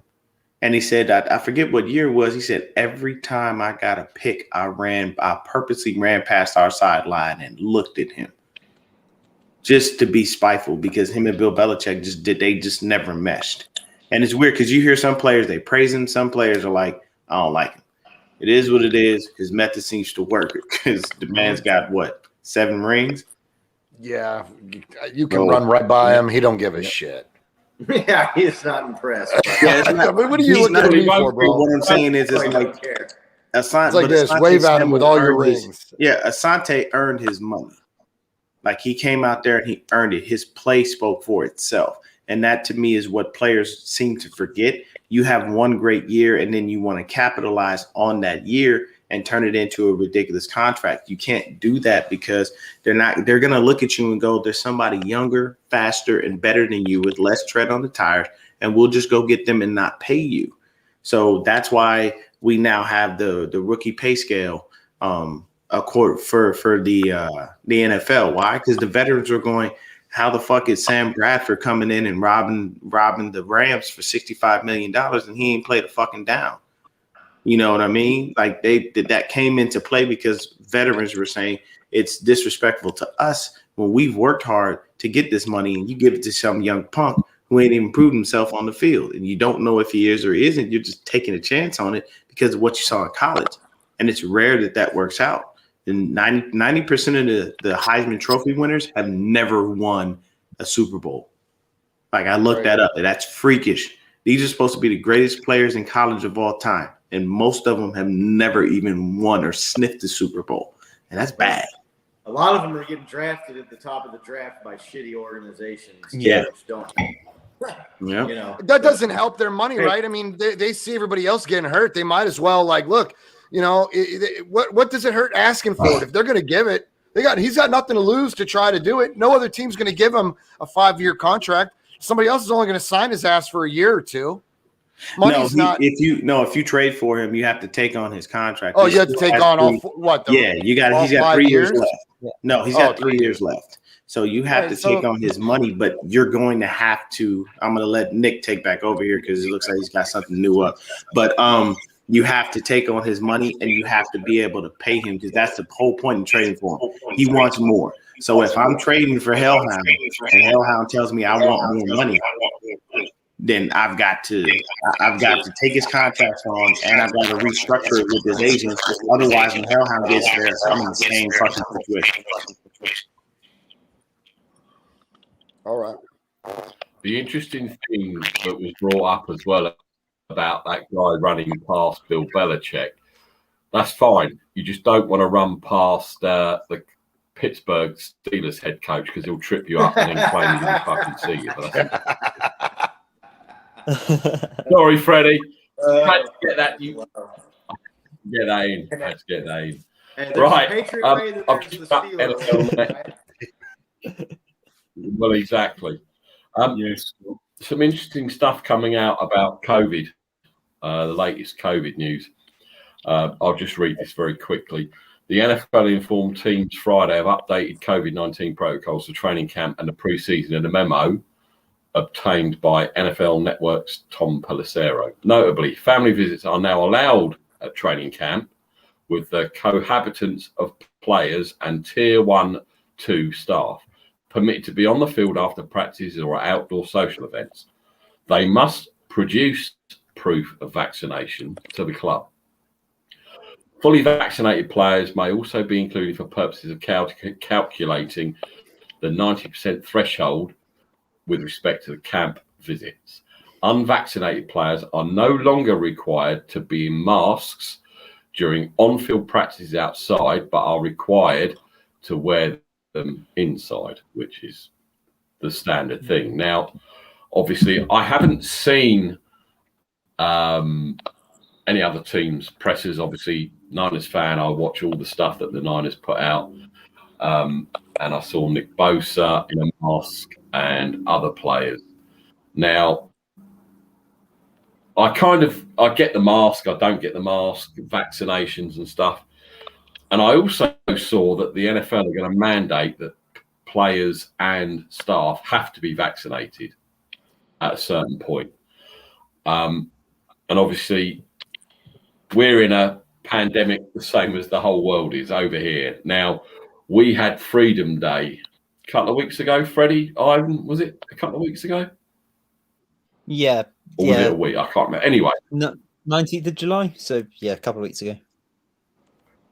So now over here, you don't have to wear a mask anywhere. It's now they've reduced the law, so you don't have to wear a mask. Me personally, I'm double vaccinated, and I still wear a mask when I go into any enclosed space, and that's my personal choice. Now, do you think the NFL are singling out the people that aren't vaccinated because they have to wear a mask when they do their presses, and that kind of puts some unwanted pressure on these people? Do you think that's a fair assessment? Do you think it's fair? Forgetting whether you're vaccinated or not, do you think that is kind of, I don't want to say victimizing, but to me, that's how it feels. If you don't want to have the jab or the jabs, that's your personal choice. But should you be singled out to everyone in the whole world to say you haven't had a jab? What do you think, Scott?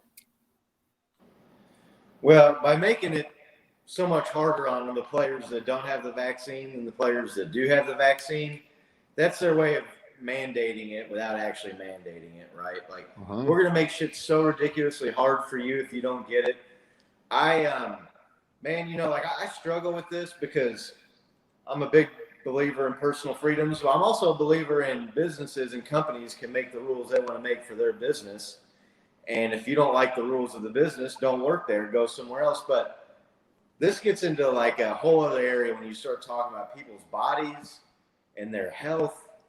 And so I'm not a fan of forcing people to get vaccinations, especially not vaccines that haven't been approved by an FDA that are under an emergency use clause. This thing hasn't been around that long. It hasn't been tested. They don't know the long-term effects of it, blah, blah, blah, blah, blah. Again, I'm for personal choice. I think if you want to get it, get it. If you don't want to get it, don't get it. Yeah, I kind of have a problem with teams and But are they businesses, doing the municipalities same? forcing it on people. But I mean, that's kind of what they're doing. And I think the only thing that's kept them from mandating it with the players is the union, because the staff, the personnel people on the teams, they have to get it because they don't have a union that can stand up and fight back against it. So I'm personally against mandating That's it. an interesting point you raised, Scott, because it is the union. And again, we don't have, like, for soccer players over here, there isn't a union, so it's not union regulated like the American footballers are, and that's an interesting point. Have you seen, because obviously you watch the Chiefs pressers, are they doing the same as the Niners are doing? If you're vaccinated, no mask. If you're not, or you haven't had both, you have to wear a mask when you do pressers? Or is it, have you noticed any of that? I haven't seen much of the presses from the training camp, so I don't know. I think there was Daniel Sorensen, who, that's Ivan's guy, right, from the game last year. He was wearing a bracelet, and I think there's some teams or some that they were wanting to make him wear, like, you wore like a bracelet, but I didn't see the interview with him, but I don't think he had a mask on, because when they were asking him about the bracelet, they said, "Hey, that suggests you haven't been vaccinated. What's the deal with that? Have you or haven't you?" And he goes, "I'm here to talk about football. I'm not here to talk about that." So I couldn't really tell you, to be honest. I haven't watched the pressers. Training camp to me is fun. I like watching highlights of Patrick Mahomes throwing no-look passes and shit like that. I think it's fun. I think it's cool. I go up there usually every year and check it out, but I don't follow a lot of the media during the training camps, because everybody looks great and everybody's in the best shape of their lives and everybody's going to have a career year. So I don't really know. I'm assuming they're following probably at least the minimum rules that the NFL has in place for teams. So in other words, that was a shit question to ask you because you haven't fucking watched it. Right. Ivan, what do you think? Well, as a general rule, I think you should be vaccinated and players should be vaccinated. And, I don't know what vaccines they've got out in America. So that's the only thing I would say. I don't know. I mean, the ones we've got over here seem to be proving that there's less chance of you getting hospitalised. There's less chance of you getting deaths. So if it's the same out in America, I don't understand why anyone would not get vaccinated. So, I mean, that's my general stance.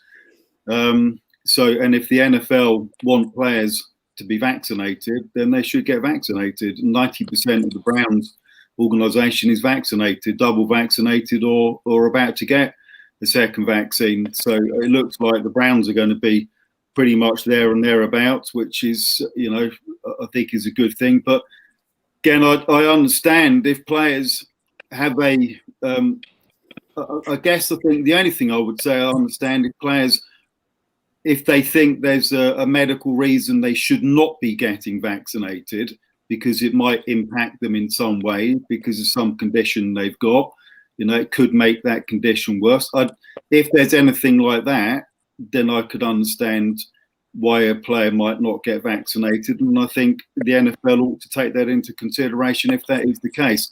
I don't know whether that is the case or not. I mean, I've heard that JOK, for instance, has got COVID, and that might be, but the Browns aren't saying anything. One good thing about our current organisation is they tell you very little, which is how I think it should be, really.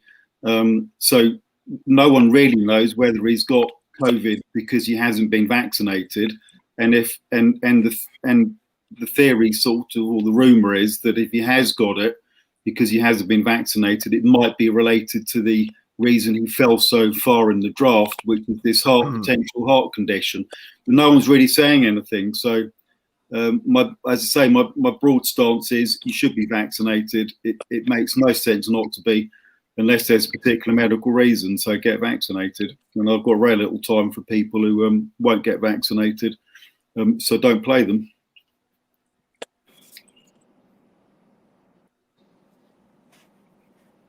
What about the Steelers, Freddie? What have you seen from them? Are they doing the bracelets? Are they wearing masks? Are they how far up are they on the COVID jabs? Except he's gone. No, he hasn't. Oh, he's still there. Sorry, someone I'm still jumped out.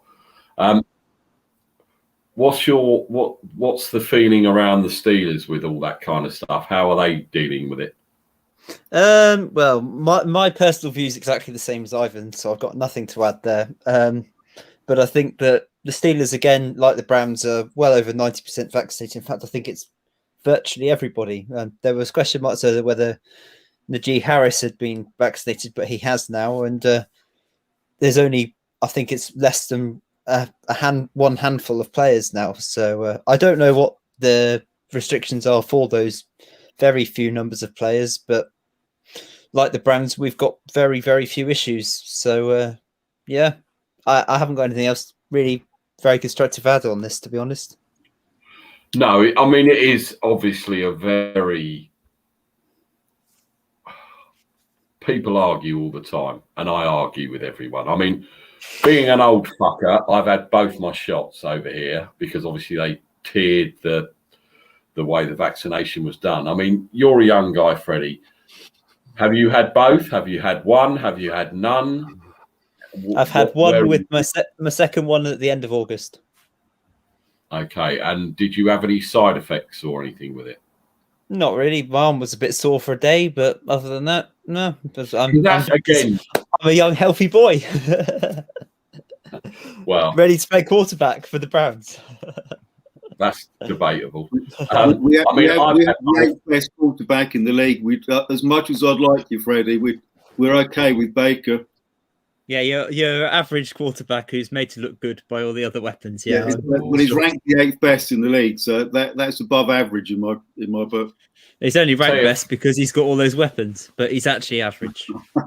Freddie is getting the flamethrower out here, guys, and I like Freddie. I like the heat he's bringing. Dion, what's your take on all this, the COVID and the wearing the mask if you haven't been vaccinated, etc.? To me, basically, I've been vaccinated. I got both shots. Like, I'm good. I don't have anything to worry about. But it's personal preference. You know, I can't sit up here and be mad at the next guy. If you want, if you want to do it, do it. If you don't, then hey, c'est la vie, such is life. I'm not gonna tell people that they have to. I feel like at the end of the day, just to spare yourself the bullshit when it comes to trying to play and be around everyone, just get it done, man. Like, don't put it off, because at the end of the day, everybody else is running around with no mask and everything. Like Nick, he was sitting there the other day. He's like, man, it's so hard to talk with this mask on. And it's like, well, go get vaccinated, dummy, and then you won't have to wear it. I mean, I'm not saying that he should be relegated to such, but don't complain about something you can easily fix by just doing what the hell you need to do. That's the biggest point. Thing, Dion. Sorry, Dion, just to butt in quickly. The thing with that Nick Bosa thing, he probably chose the smallest mask he could find to make a point. Yeah, because it looked like it barely even fit his damn face. Like, do you know what I mean? That was like putting, well, I don't know, like a tie around your face. And I don't know if that was a thing to a shot at the NFL maybe, or I don't know. But that literally was like that, right? That was it. And of course, he can't breathe. I mean, that was fucking ridiculous. Sorry, I jumped in. No, you're fine. You're fine, man. I thought it was hilarious too that he did that. To me, being honest with you, and then I don't even like to hear Nick Bosa talk. Like, I hate hearing him speak just because he sounds like an idiot. He really sounds like one of those iFootball type guys, and God, it drives me absolutely insane. Him and Mike McDaniels, I don't want to hear either one of them speak. They just drive me insane. They sound just ridiculous. But to be honest with you, it's your own personal preference. If you don't like it, you don't like it. If you do, then get it. But don't be mad at other people if they don't get it. You know, it's their own personal preference. Just know that you'll have the same restrictions. It'll be the same BS that you had to deal with, you know, last year. They're going to be shoving something up your nose consistently. You'll have a bunch of the other same stuff. Like, get it or don't. But at the end of the day, don't complain about anything if you don't have it. And everybody's like, well, you know, you can just go get it. I got my first shot, did nothing to me. I was fine. My second shot just made me hella lethargic. Like, I was like just done. So that was part of it, you know. And basically that's the case. The vaccines affect people differently, right? Now, Yeah. I had AstraZeneca, and the first one, I felt nothing till the morning after, and I felt drunk for about an hour, and then I was fine. Second ours is Pfizer. That's what we have. We have Pfizer, and then there's a Johnson & Johnson, but most people are taking the Pfizer. It's pretty much what it is. I didn't even know the guy had injected me with the second one, and I had nothing. My mum, who's 89, but mind you, she's a tough old bitch, and she ain't watching, so I don't need to. I can cuss her out. She had nothing. She felt nothing. And when I spoke to her, and she rang me the day after when I was having a bit of like light-headedness, she was like, she didn't say fuck because she would never say fuck, but she was like, toughen the fuck up, boy. You know, I felt nothing and stuff. Quick story about my mum. I must tell you this because it's hilarious. Women are known to have a much better pain threshold than us wimps, right? Because they do childbirth and all that kind of jazz. Anyone pushing another child out of them got a bigger one than me. About 10 years ago, my mobile phone rings. I'm at work, blah, blah, blah. My mum is on the other end of the phone, and she only ever rings me to ask me why I haven't spoken to her or been round there or whatever. And she said, I've fallen over. I've had a bit of an accident. I think I've done something bad to my arm because my elbow is twisted round the other way and the bone's hanging out. Calm. Me, I'd be screaming, crying. Could you take me to the hospital? Real calm, like it was nothing. Yeah. So I go round there, and she's obviously covered it all up, and she's got her arm in a temporary sling, whatever. And she says to me, do you want to see it? Do you think I need to go to hospital? I said, the fact that your elbow is the wrong way fucking round and a bone's hanging out your skin, I think there's something wrong. You might need to go to the hospital, just maybe. So, yeah, just go. Yeah, mum, just go and check. But honestly, that was me. I'd be kicking, screaming, crying. So we go to the ER, and in this country, you have to be assessed before you can actually go into the department. So I said, Mum, I'm not gonna watch this part because I really don't want to see how bad your elbow and bones are. And the nurse said, so tell me, what's happened? And my mum just lifted the thing off her arm. The nurse nearly fainted, and they took her straight to the. I said, how can you be like that? So calm. And it was like her heart rate probably didn't go above anything. And it was ridiculous. Me, I mean, that's how much respect I have for pain thresholds and childbirth and women and stuff. But that was, and bless her, weeks ago, she fell over. She tripped on a tree stump, hit the deck, and she knackered all her arm. Again, it was her other arm, not the one where the bone was hanging out, but her other one. And she sat in ER for 5.5 hours because obviously with what's going on over here. And she sat under a sign that said, the elderly and children will be seen first, for 5 hours. And they couldn't put proper stitches in because her skin is so thin, because she's obviously quite old. Well, I say she's got lizard skin, but you get or snake skin, you get the idea. So they had to put butterfly stitches in. No painkillers. Sat there and watched them do it. Didn't flinch, and I'm just like, Jesus, because I'm a wimp. I don't know about you guys. Anything like that, I'm a wimp. But that's just my mum, and she's 90 next year, and she's a different class of people back. Well, the one thing that I can say is, I know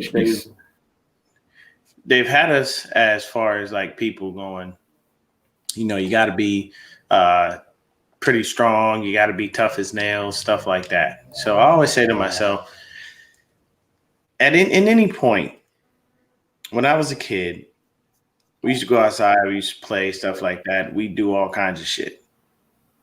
But lots of times you were doing things and your body's ingesting things. It's how your immune system builds, is getting, stuff like that taken care of. But, you're just exposing your body to whatever. And believe you me when I say these kids today, they're literally just exposed to next to nothing. Seeing outside is nothing. They just don't even want to wind up going anywhere. It's just ridiculous.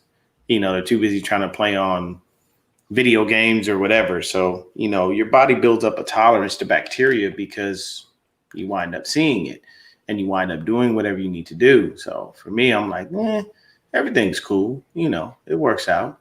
But I wouldn't, I as far as like your mom, man, that's usually how parents are, bro. They're pretty tough. They don't give you no crap. And believe me, for her to be that strong, just to call you and be like, I'm just kind of hanging out the other side, but it's all good. Like, I anticipate nothing less. So good on to your mom, man. She's a strong woman to be able to take that kind of pain. And it was literally, have a look at this. Do you think I should go to the hospital? And I'm like, don't show me. I'm nearly throwing up when she's taking the thing off it. I was like, nah. He said, don't show me that we shit. Didn't get your take. Fuck that shit. Listen, I'm not one to pressure anybody to do anything, man. I understand cultures and beliefs, and some people they gotta just tolerate it. Wear the mask, be mindful, be cautious, do your part. Players, just get vaccinated. I mean, healthcare professionals here have to be vaccinated. You don't get a choice. If you don't want to be, you don't get to work here. It's that simple. Nurses, therapists, doctors, they must get vaccinated. Same here, John. If you're what they call frontline staff, you have to be. Yeah. That's it. So just do it. You're making millions of dollars. I don't think that that's an excuse to put your health at risk, but you're part of an organization.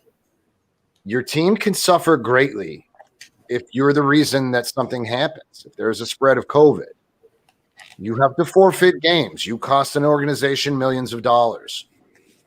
Again, I know the money doesn't make a difference, but you agreed to be a professional football player for the organization for the NFL. The NFL has rules. They can't force you, but they'd like you to. Healthcare professionals, you don't get a choice. You don't get a choice. If you want to be a doctor, you have to be vaccinated. If you want to be a nurse, you have to be vaccinated. If you want to do this, you got to be vaccinated. It's the only part. It's the only here in the States. That's the only profession that requires it. Like that requires it. There is no. I don't care if you don't eat pork. I don't care if you don't this. I don't care if you don't eat that. Today, you're getting a vaccine if you want to be employed here, period. That's just the way it is. So I don't think it's wrong for the NFL to require it to push it and pressure it, because there's a lot at stake. They want the most normal outcome for football. They want to go back to the way they want to get back to as close as it was before the pandemic to be able to play the sport, watch the sport, and promote the sport. And they can't do it if there's a looming chance that COVID spreads. It throws all of that I mentioned above out the window. So I get it. I just can't tell anybody they got to do it. Can't tell you got to do it. You want to do it, do it. If you want to smoke cigarettes, smoke cigarettes. If you want to shoot shit up your arm, shoot shit up your arm. You know it's bad for you. This shit right here, there's no evidence that proves that it's anything else. I myself, I'm in between right now. I have not been vaccinated, so I take precautions. I don't know yet what I want to do. And that's just me. It's not my culture doesn't prevent it. I'm Greek. We get beat up by our parents and our grandparents. But we don't have health restrictions. We can eat what we want. We can make choices that we want. So that's not what's preventing me. I just haven't made the decision yet. My family, everybody's vaccinated. Allison's in healthcare, so she has to be vaccinated. So my mom and my sister vaccinated. So I haven't made the decision yet. And I'm not afraid to admit it. I know that some people don't like it, but I steer clear of everywhere I shouldn't be. And I'm mindful of what I do. Just got to say very quickly, Scott's had to disappear. He was waiting for a phone call that came early and basically said thanks for letting him on. Good to see all you guys again, and he'll be back next week. Right, we're going to finish off with first impressions of training camp. And obviously, as I say, I've been watching all the videos and stuff. I will go last. Ivan, what has been your first impressions of training camp, watching the videos, etc., that the Browns have been putting out? How's it looking over there? Well, the Browns players have put a lot of work in over the summer. I don't think they've had much of a break. They've been a lot of working out. They've come back very trim, muscled up, very fit. They're looking good. They're looking hungry. As we have the best quarterback in the AFC North by far. I'm watching Freddie's expression, man. He threw that out there real quick. Statistically, Ivan and Dwayne Haskins today. None of the players are currently on the PUP list. Tony Fields, who's the late draft pick, I think is injured both feet now, so he's probably going to go on injured reserve, I would imagine. But other than that, all our key players at this moment in time are looking good, looking very fit. No one's injured, which is a very, very, very, very rare occurrence for the Browns. So I think it's going to be, as long as that continues up into pre-season as well, it's looking good. I mean, they're like most teams. You only get to see, what they want you to see. So at the moment, the defense is playing your base defense of a 4-3.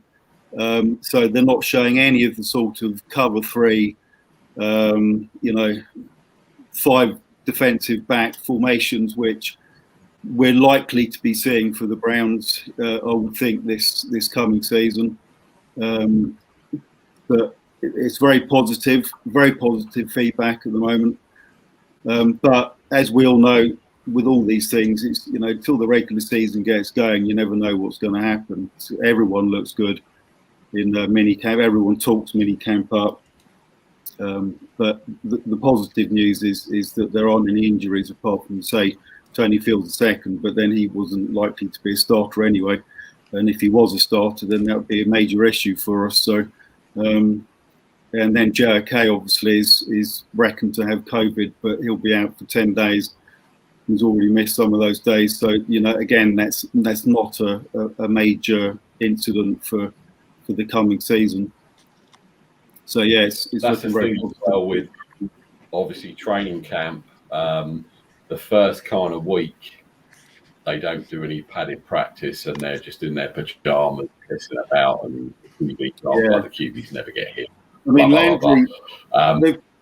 There've been some interesting videos out. I mean, Landry put a couple out about training camps that went down, their own training camps that went down into Texas, where a lot of the senior players were there, and you know, everyone was looking very fit and chilled. And Landry himself has lost about 19 pounds, so you know he should be quicker. I mean, he's never the quickest guy, but hopefully, if he can get that extra yards, you know, in the slot, that's going to be good. DPJ apparently is coming on really strong, and he had a good finish to last season. So as a wide receiver, he's going to be very good. He's very fast. He should be a deep threat. OBJ will just have to see what happens with him. But again, to come back from the ACL so quickly, he's looking very, very fit. Yeah, he's looking good.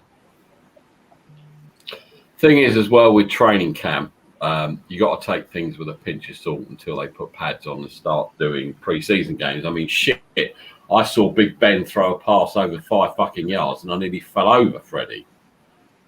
What's going on with your training camp? What have you seen there that you've been impressed with?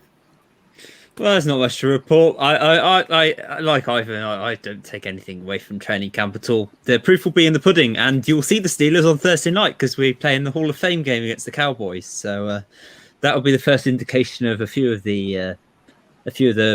I mean, Ben won't play a snap. It'll most likely be Haskins and Rudolph. Maybe we'll see a bit of Josh Dobbs, but that'll be the first real indication of what on earth the Steelers sort of rotational players are made of. I don't agree with Ivan's comments earlier about our corners. I mean, some of the corners that have come in, I like a lot. I love James Pierre. It's great that he stepped up and he'll be a perfectly adequate replacement for Mike Hilton. Other than that, I really can't say a lot because it's at the end of the day, as Ivan said, training camp, everyone's looks good. I mean, Najee Harris has been catching ridiculous balls. He's been bursting through the O-line that have managed to be blocking stuff. But at the end of the day, the defensive line isn't going to be really pushing that O-line much in practice. So you can't really tell. So, yeah, the proof will be in the pudding. And thankfully, we've got preseason right there now within our grasp. So ask me in 2 or 3 weeks' time and I'll be able to give you a bit of a better answer. That's a good thing. I mean, I do get excited about training camp because to me, that means football is back. Yes, I take it all with a pinch of salt. Of course I do. But to actually, and all of you know, with all of, I mean, obviously we got John and Dion and me of Niners fans. And the off season, you don't see anything. You see the odd player interview come up on 49ers.com and this, that, and the other. And then you get the state of the franchise, which I thought was shocking this year. Obviously, it couldn't be live. It was all pre-recorded. And, yeah, it was too vanilla for me. And then you get to training camp. You see the players coming back. You get the action shots. You see Nick Bosa. You see D Ford. Fucking hell. He's like Jesus out there at the moment, although he's only running around a bit. And to me, the season started on Monday, Tuesday, whenever it was this week. I haven't watched NFL Network since the end of the Super Bowl last year, and I only tune in when training camp starts, and it gets me excited. And I do get that it's smoke and mirrors, and they don't show everything and things they don't want you to see and blah. But I actually get excited. I'm quite sad. I actually get quite excited about training camp because it means football is back. Dion, are you going to go down I've seen the throws from both quarterbacks and this was that and that was this and he had to turn back and get it, or what have you seen that's impressed you so far? For me, I like the fact that Trey has been out there making some throws. I heard the first or second day they had a little bit of issue with the cadence. That comes with time. You know, you can't really stake too much on that.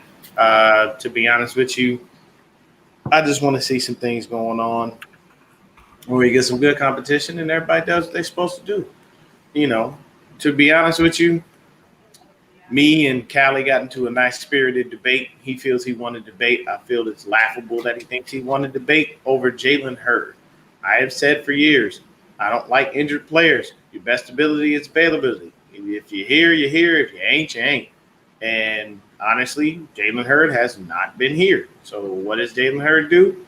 He's been sitting there and, been injured the whole time. So if you're injured constantly, you're not able to produce. You're not able to help us win. So if you can't help us win, then what good are you to the team?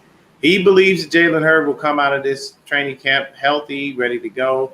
And my biggest issues right now in training camp are seeing Dee Ford, Jalen Hurd, and Nick Bosa. I want them on the field. I want them producing. I don't want them on the sidelines. And I don't want to hear any other excuses.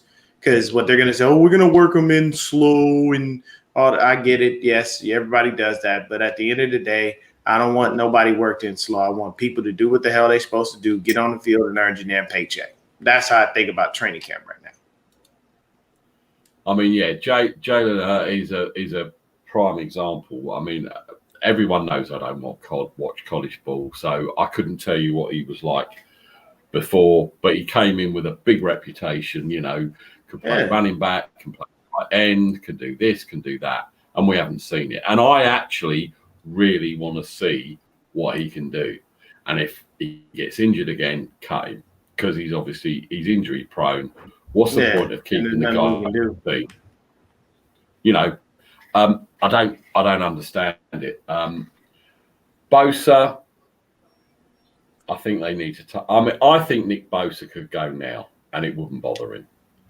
But I think they're obviously I think he's just listening to the stat. Background that for any team that has, serious injuries, they don't want to rush these players back. And maybe sometimes they're overcautious, but the player knows, right? He knows if he's fit. Yeah, your body. Yeah, exactly. I'm excited to see Dee Ford back. I saw him obviously do it. They showed it on NFL Network when they were doing line drills. John? Yeah, I was waving to Izzy. No, I was waving to Melissa. She's late to the party. Oh, there you go. Sorry, I didn't see you, Izzy. I didn't see you come in. I'm not getting any love. Oh, well. I was waving to Freddie again. Look, up the deal, not the Nick. Up the John, just nothing for the lone Steeler fan. Oh, I see how it is. Come on, Izzy. Put some love in the comments for the poshest man in NFL. I can say positive things about the Niners if you really want. Yeah, but you do it through gritted teeth and wouldn't mean it, and we'd call you out on it, so there's no point. John, how do you feel about all that's been going on this week? I'm excited, Nick. I am. I don't get too carried away with the controversy of quarterback right now. I enjoy the competition at safety between Jaquiski Tart and Jefferson. I'm excited about that safety camp battle there, if there's going to be one. I know Tart may be injured, but I'm excited at every other position. You know what I mean? I noticed that it's been going two different ways. Jimmy gets going, and then Trey does well, and then the defense does well, and then the other day the offense did well, or the defense did well. I like hearing that it's going, every different direction. I enjoy that. It's not just one thing, and it's not just controversy of like Dion said, every camp, every time there's a podium, every time they approach the podium, it's, how was your relationship with Jimmy Garoppolo? Oh, well, we just left the bathroom. He wiped my ass. It was awesome. He wiped from the bottom up. It's just. He didn't straddle the seat so as to piss off John V. He held me up so I could shit floating. It was wonderful. You know what I mean? It's just, I don't know. You can tell that they're annoyed, and I want that to go away as camp goes along. I want those questions to stop. Jimmy's being a professional. He's welcomed him, and that's all there is to say. Leave it the hell alone. But outside of that, neither quarterback really throws a great spiral long ball, so I've taken that from it. They both throw a good spiral for a short distance. That's great. But if we're going to be honest, I want to see somebody throw a ball like Baker Mayfield. That boy throws one of the tightest spirals in the league. I swear to God, if you guys haven't seen it, please check it out. I'm telling you, he can whip the ball. I want to see that. I want to see that out of my rookie quarterback. I want to see a tighter spiral. I want to see that. Because I haven't seen a nice, neat spiral since, I don't know. I really can't remember outside of Steve Young. When you look back at the old, as you say, the Dan Fouts, Dan Marino, the balls that they threw were just a thing of beauty. And I loved seeing the laces spin through the air, on a long pass. And you don't see that now. Whether it's because they don't focus on it or not, I don't know. Izzy, nice to see you in here. Glad you could make it. Sorry you've been ill. Prayers up from Izzy. everyone here. I hope you feel better soon. Yeah. But yeah, I do. I miss a pretty spiral ball going through the air and the camera follows it, and then all of a sudden Jerry Rice is under it, or T.O.'s up. Yes. Whoever's under it, whatever team. Correct. Yeah, I miss that. I do. I miss that pretty ball. Something, Nick and Dion, Freddie, just follow along, brother, because this is going to be a little bit of a Niners thing for a second. I just want to know, is Trey forcing the long ball because he wants to prove to the Niner fandom that he could throw the ball further than Jimmy G? I don't want his mechanics to suffer through camp because he's simply trying to outdo the starting quarterback or the veteran quarterback. You know what I'm saying? He launched that ball to Debo. That was awesome. And believe me, fellas, I would rather see a wobbly football caught than a beautiful spiral overthrown or picked off or whatever. I don't give a shit. But I do want to see a tighter spiral out of Trey Lance. I do. Because the young man can throw the ball. He's got cannon. But he also ran first a lot. And he dished off the short, clean passes. So that's, I might be petty. It might be a petty thing. It might be nothing at all. But all the camp excites me, Nick. I enjoy all the competition everywhere. Everywhere there's a battle. I love that Raheem Mostert speaking up and telling the media to shut up and quit painting a picture of injury and that he's riddled with this, that, and the other. Like, I love it. I love when the veterans are coming out, putting everybody in their place. It makes me happy. It's interesting what you say about Trey and throwing and stuff. Like probably everyone with their teams, I trawl YouTube and something came up because I was watching some Trey Lance highlights and stuff. And someone did a film breakdown and it was about an hour long. The first 35 minutes were all running plays, all very similar. They weren't about how he can throw. And as you say, you can watch as much film as you like about Trey or anyone that comes into the NFL until they face a legit NFL defense, not in preseason because they don't get touched. You want to see what these guys can do and if they can get up to absolutely. Speed. That's for me, that's the biggest issue is if Trey Lance, in a regular season game, full speed, can produce it. And I saw that throw yesterday that was put out, and it looked amazing, right? Again, wibbly wobbly, wasn't a tight spiral. He's got an arm. He has got an arm. You can't. I don't know if you can correct spirals. Maybe you can't teach them. Maybe it's a wrist. Maybe it's in the wrist. But Nick, you and I both want to see a tight spiral. I know you do. I know you do. Absolutely. And you know what? I- We're going to scrimmage I- the Chargers. We're going to scrimmage the Chargers, and Trey Lance is going to get pressured. He's not going to get sacked and beaten, but he's going to face a defense, and they're good. So you know what? The other Bosa coming around, show me what you got, Trey. What do you think of that, Dion? Are you excited to see, well, not excited, do you want to see, what Trey Lance can do in vanilla practices, not obviously getting killed and stuff? Yeah. I That honestly, to me, biggest thing. I want him out there. I'm going to the first preseason game. So I'll be in Santa Clara front and center for the opener of the preseason, and that's going to be a good time. So for me, basically, do I want him out there? Yes. Get out there, make it happen, do whatever you got to do, and get it right. Show us what you got. I want to see at least a good 2 quarters of him because he's got to knock that rust off. He hasn't played football in a full year, and it's going on almost 2. So knock the rust off, get out there, do whatever you feel is best for yourself, but get out there and make it work. I like that. I feel like it's going to work well for him, and I want everybody that, I want to see a healthy helping of Trey Lance, and I don't care how you work him in, but I better see some goddamn Jalen Hurd, and I better see a little bit of D Ford. I'm not saying you have to overwork these players because you're working them back in, but they should be on the field showing us something. Hurd should be able to show us what happened in the Cowboys game wasn't a fluke and that he can take a hit, get back up, and keep pushing, and we don't turn around next week and they go, oh, his back is out again. He's down for the season. D Ford should be able to rush the passer, and we don't have to turn around and go, oh, it's his hamstring again. We have to take time with it.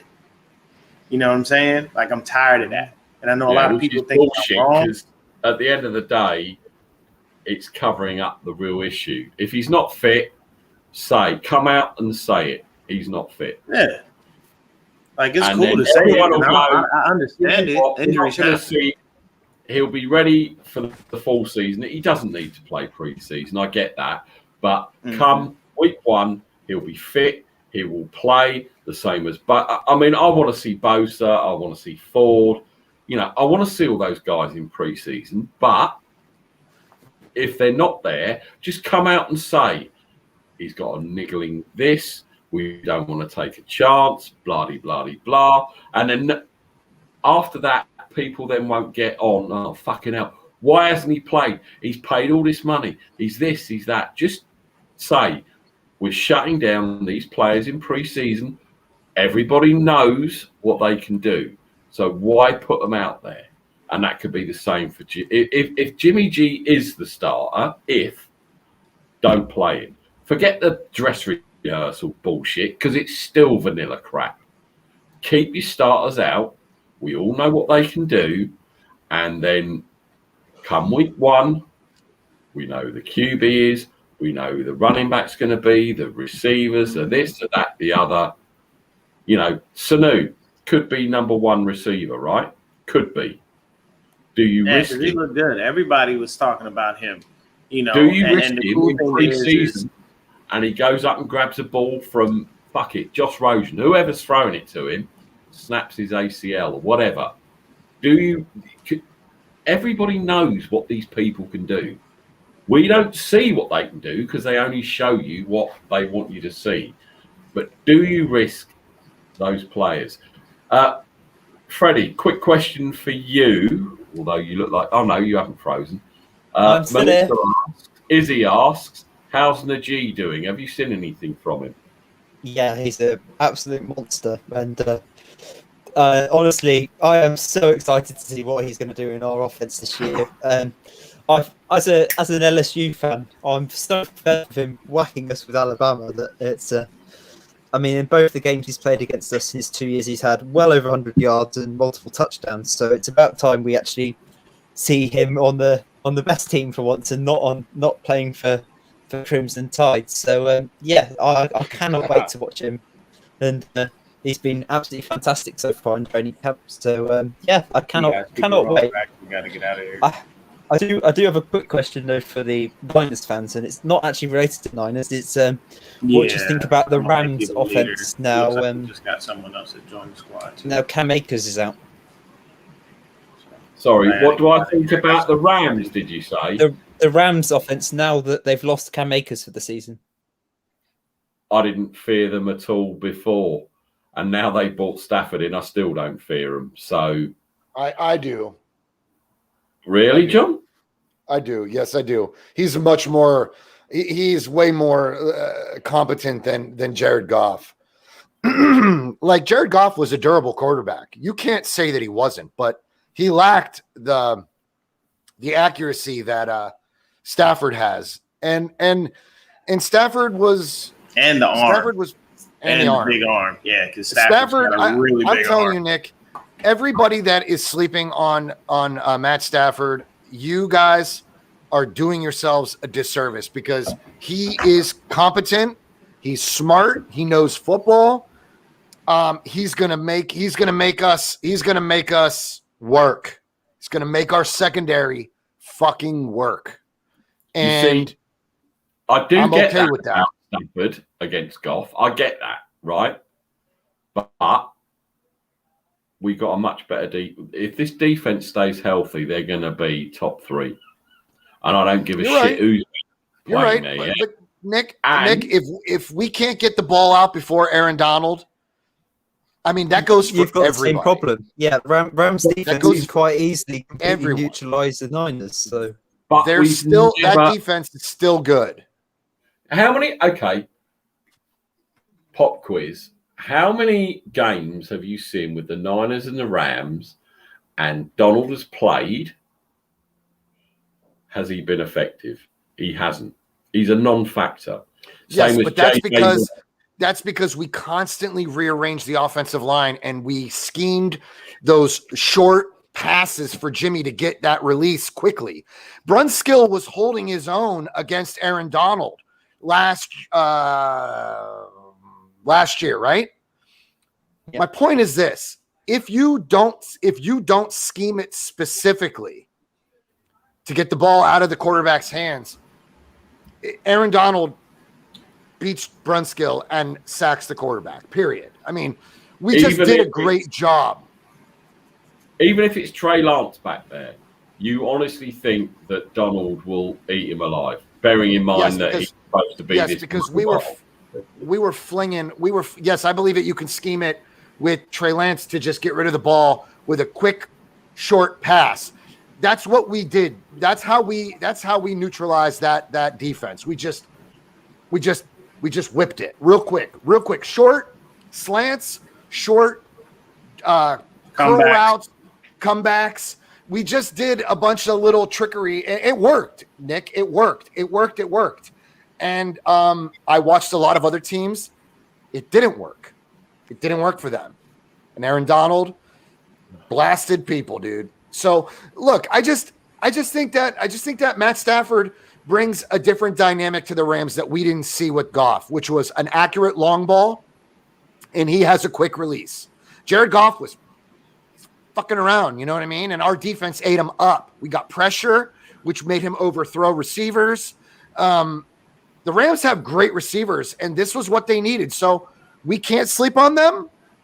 It's going to give our secondary a fucking hard time. Period. I do think that loss of Akers though is big for the Rams. He's their guy who he was their guy. McVay loves to get that ball out even on the short routes, straight out to Akers. So, but Freddie, I think that they didn't have Akers last season and still did well with their power back.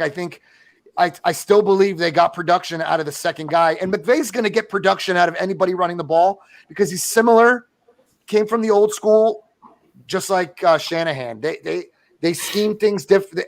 It's going to be different. I'm telling you, it's going to be different. I am interesting to see Stafford in this Rams offense. I want him to come to the Niners? Not really. I'm much happier where we are in the QB room with what we've got. I don't know if it's a hard one, really. as you say, You're scheme means a lot, and it doesn't. Carl proved it with the trash we had backing us up the last couple of years, right? But I honestly, I do. I still think the Rams are smoke and mirrors. I really do. Sorry, I like the we could have had Stafford and still drafted. You won't get Trey Lance that far down. I don't. Not Trey Lance. We could have had Fields. We probably could have. Yeah. We probably could have got Fields and Stafford. Yeah. That's my biggest threat. Fucking nasty. No disrespect to Trey Lance. None at all. None at all. We would have taken Justin Fields because there was those we would have given up what we needed, the capital to get Stafford. Mm-hmm. Fields fell low enough that we would have grabbed him at where were we, 12? Yeah, 12. So we would have had, with no disrespect, none whatsoever to Trey Lance, but we would have had Stafford and we would have drafted Justin Fields. Fuck. This is how I look at this. And I just see this because this just kind of happens. When you're in an organization and you're in life, when you get used to something, you don't necessarily tend to like to break your patterns. It's a routine. You wake up every morning, you can wipe the crust out of your eyes. You brush your teeth. If you use mouthwash, you use mouthwash. If you floss, so on and so forth. What happens is Matthew Stafford has been a part of a shit organization for so long in Detroit. And the only time he won was when Jim Caldwell was there. But he can't win a playoff game. And there are some things that stick with you. There's a monkey always on your back. And when you can't do that, you can't win that playoff game. You just can't. It doesn't matter where you go, what you do, how you do it. You can't. Matthew Stafford comes from a losing organization. You had Megatron, I believe LeGarrette Blount, and y'all couldn't do nothing. I think, what did they have? Sue and Nick Fairley for a while? Still nothing? Yeah. You know what I'm saying? So it's not as if he didn't have parts and pieces to the organization that could have helped him out. But he's still there's no winning. And Kyle Shanahan owns Sean McVay. So I don't give a shit if you put Tom Brady in that fucking offense. It's not going to make a difference. We know what you're doing. You know why? Because yours is just a baby offensive mind. I know where you're going. Cam Akers, people say, oh, that's not that big of a deal. He's a running back. He can be replaced. No, not with what he was doing for them last season. Cam Akers was a very big part of their offense, and they expected him to be a big part of their offense this year. So for me, I'm not really afraid of Stafford. Is his long ball pretty? Yeah, nice big arm. You don't think he gives them a better opportunity than Goff, though? Oh, well, yes, yeah. That much he does. He gives him a better opportunity than Goff, but the issue is you're going to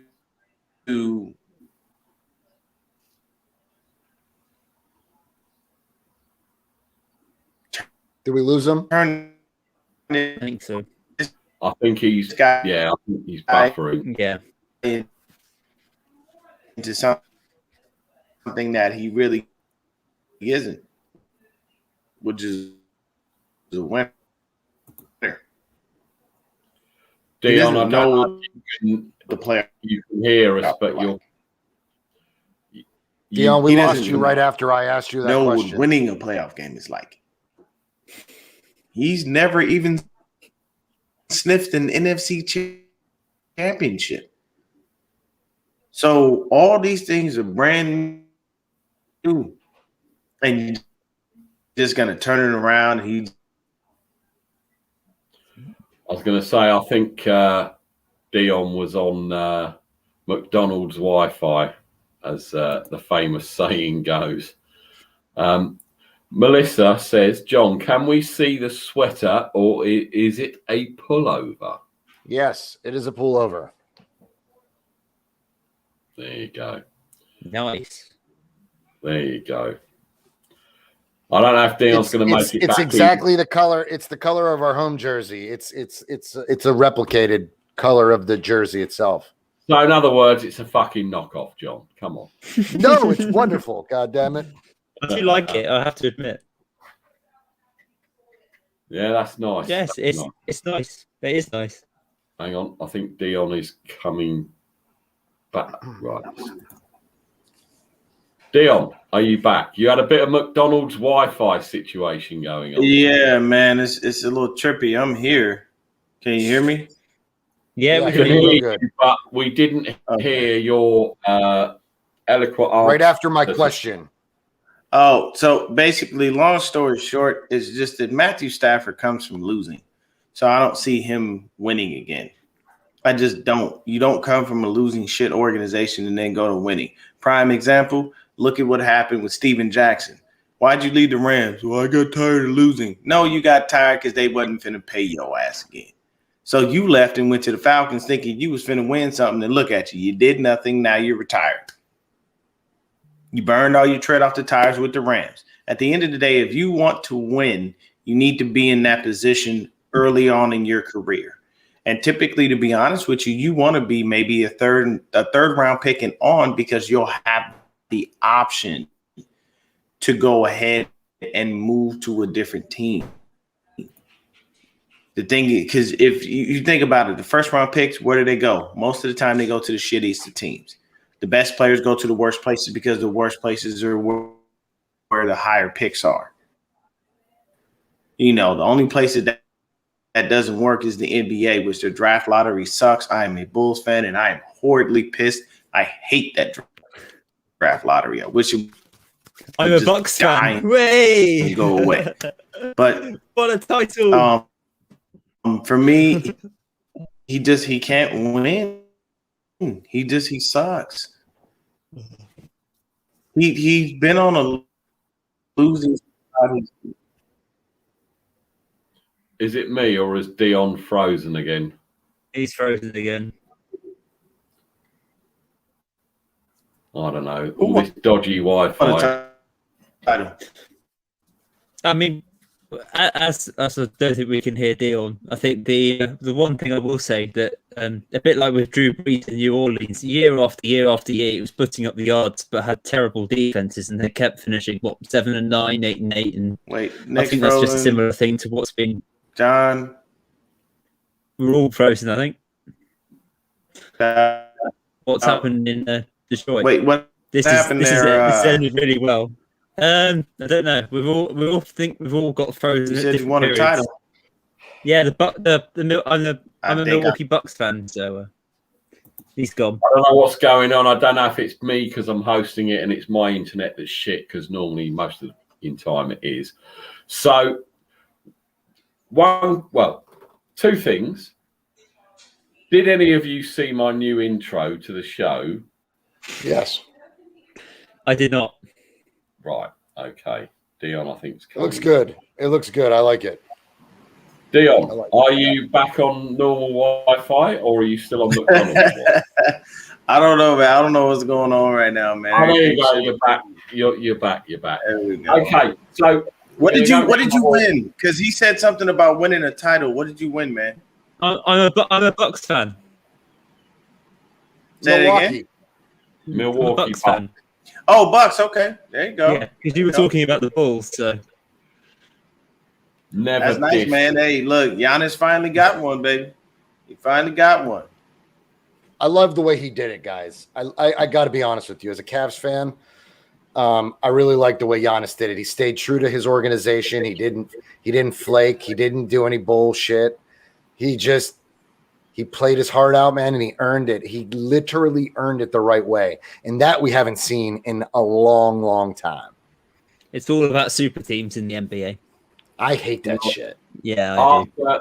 After Jordan left Chicago or retired, whatever he did, I gave up on the NBA and I haven't been back there since. And I don't. They were still competitive. The Bulls were very competitive. Under John Lee, don't you do that. I know. Don't you do that. Listen, you guys were always in the playoffs. You were always in the playoffs. No. To me, the NBA was Pippen, Jordan, We're not. etc., etc. And I am a gave guy up. Hard Bulls fan. There was nothing competitive about us. You guys were competitive. No. Bro. You made the No, postseason. we were Yeah. not. 2014, 2015, 2016. I mean, die. The Bulls were in the playoffs, man. Everybody's moving again. Am I? Can y'all hear me, or am I screwed? No, you're and off. okay. Apparently. Yeah, on and off. It's like Dion watching you on screen is like watching a. You're badly talking about dubbed when Derrick Chinese Rose was around. movie Yeah, because yeah. your words coming out but what your lips are saying is about 3 hours behind what you're actually saying. But it's like That's a really hilarious. bad Okay. 1980s Charlie Chan movie. Anyway, we're going to get up out of here. Freddie, closing thoughts. How are you feeling? How are you feeling about your team? What they've done so far? Because we've still got a few weeks of pre-season to go. As every single season, the Steelers get written off year after year after year. Ben's finished this, and this. I don't think the Steelers are anything special this year. I'm not expecting a Super Bowl or a deep playoff run, but I think we'll be competitive. We've got our away schedule is evil. You've got the hardest schedule. Yeah, but you look at home, we're fine.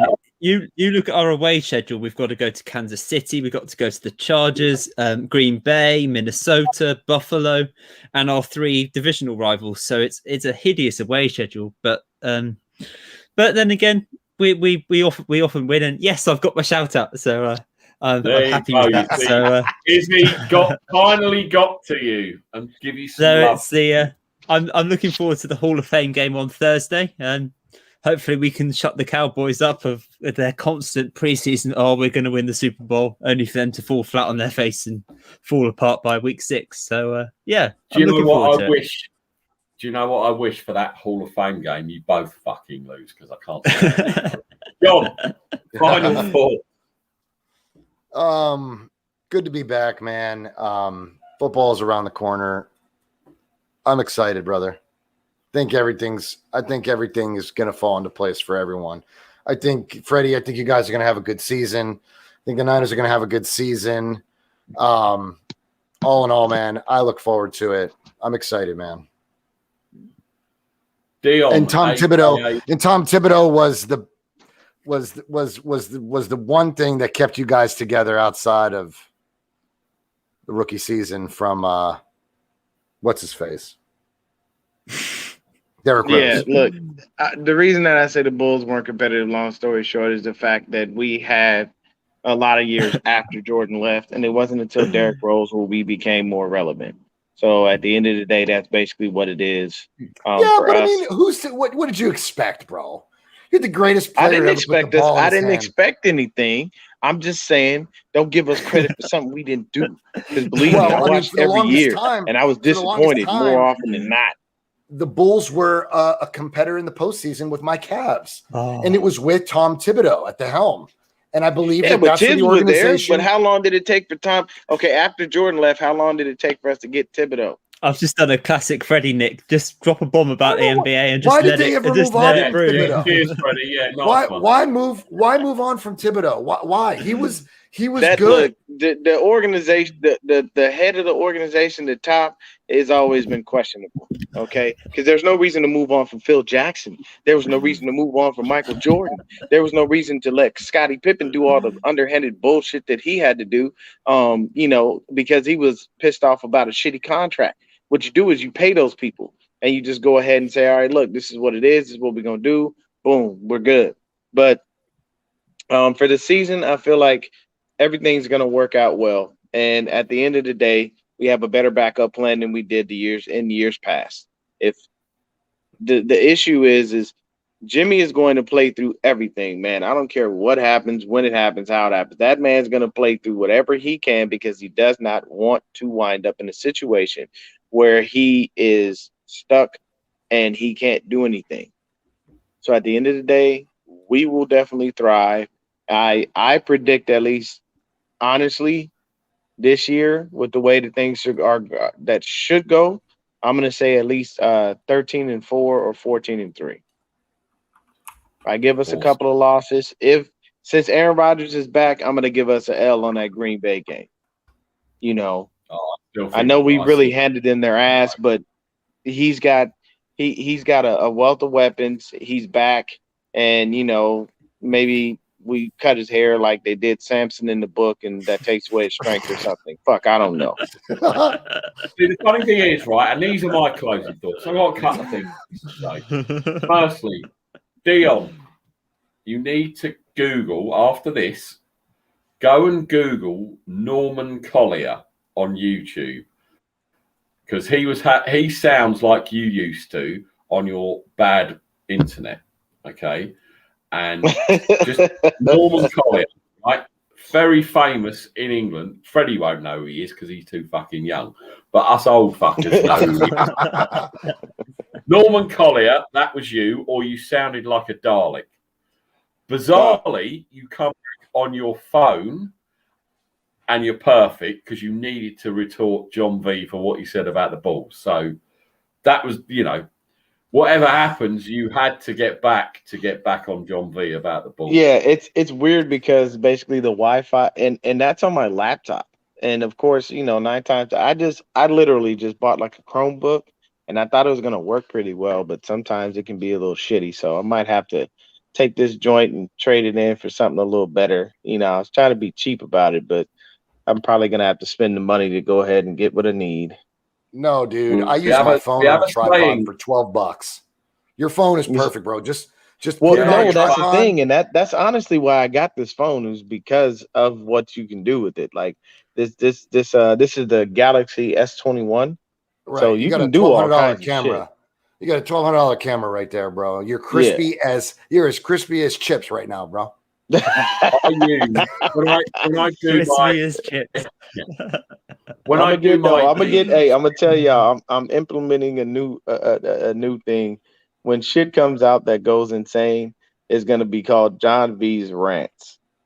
And John's gonna come on the show, and I literally am gonna give him full screen. I'm gonna drop out, and he's gonna go ape shit on stuff he doesn't like, because John will have you crying. All know John V throughout the season of the Shank Club, we're going to see some John V rants. Man, I can put a YouTube channel together on just that alone. I launched the show with 2 of my best buddies. It's called the Locker Room Rant. Yeah, I saw that. We talk about all sports. We do baseball, basketball. We cover the Olympics, sports topics. Bills fan, Browns fan, and a Niners fan. And they're my 2 closest buddies, and we just bust each other's balls, and we argue and we rant. It's perfect. But you gotta let me know when you're doing that, John. I'm actually Dion. I actually wanted to send you. I want to bring you and Nick, Freddie. I got to bring you on the show because my best friend is a Browns fan, so I need you to attack him. So I got to write down a list of guests, and I want to bring you guys all on, man, because if it wasn't for all of you, I wouldn't have done it. Honestly, you guys were the inspiration behind all of it. Breezy and the Nothing But Niners crew, the Shank Club, Niner Gate podcast, bro. If it wasn't for you guys, I would have never done it. So that's why you know me, here. John, man. You got my number. You ain't got to do nothing but send me the info, and I'm with it. The funny thing I saw in the Olympics, so they had the triathlon. I watched it. The dude who won a triathlon was 27. This motherfucker looked 45. They're like, yeah, the 27-year-old Brit and blah, blah, blah. And I'm like, 27? This motherfucker look like he like 45, 50. What the fuck? Why does he look so goddamn old? Hey, in case you didn't know, I'm only 21, right? It's what's in the fucking water. That over that's here. that it wouldn't Well, it see, wouldn't it? you're younger than me, Nick. Dion, you're lost for words, and that's a You're younger good than point. to you're end. younger than me, Nick. Yeah. All right. Guys. Thanks to Mr. Rogers for hopping in. We will be back next week, same bat time, same bat channel. If you didn't see the new intro, shame on you, because I'm playing out with it. Guys, everybody take care. Do what you got to do. Let's meet up again, same time next week. We out. Let's get ready to rumble.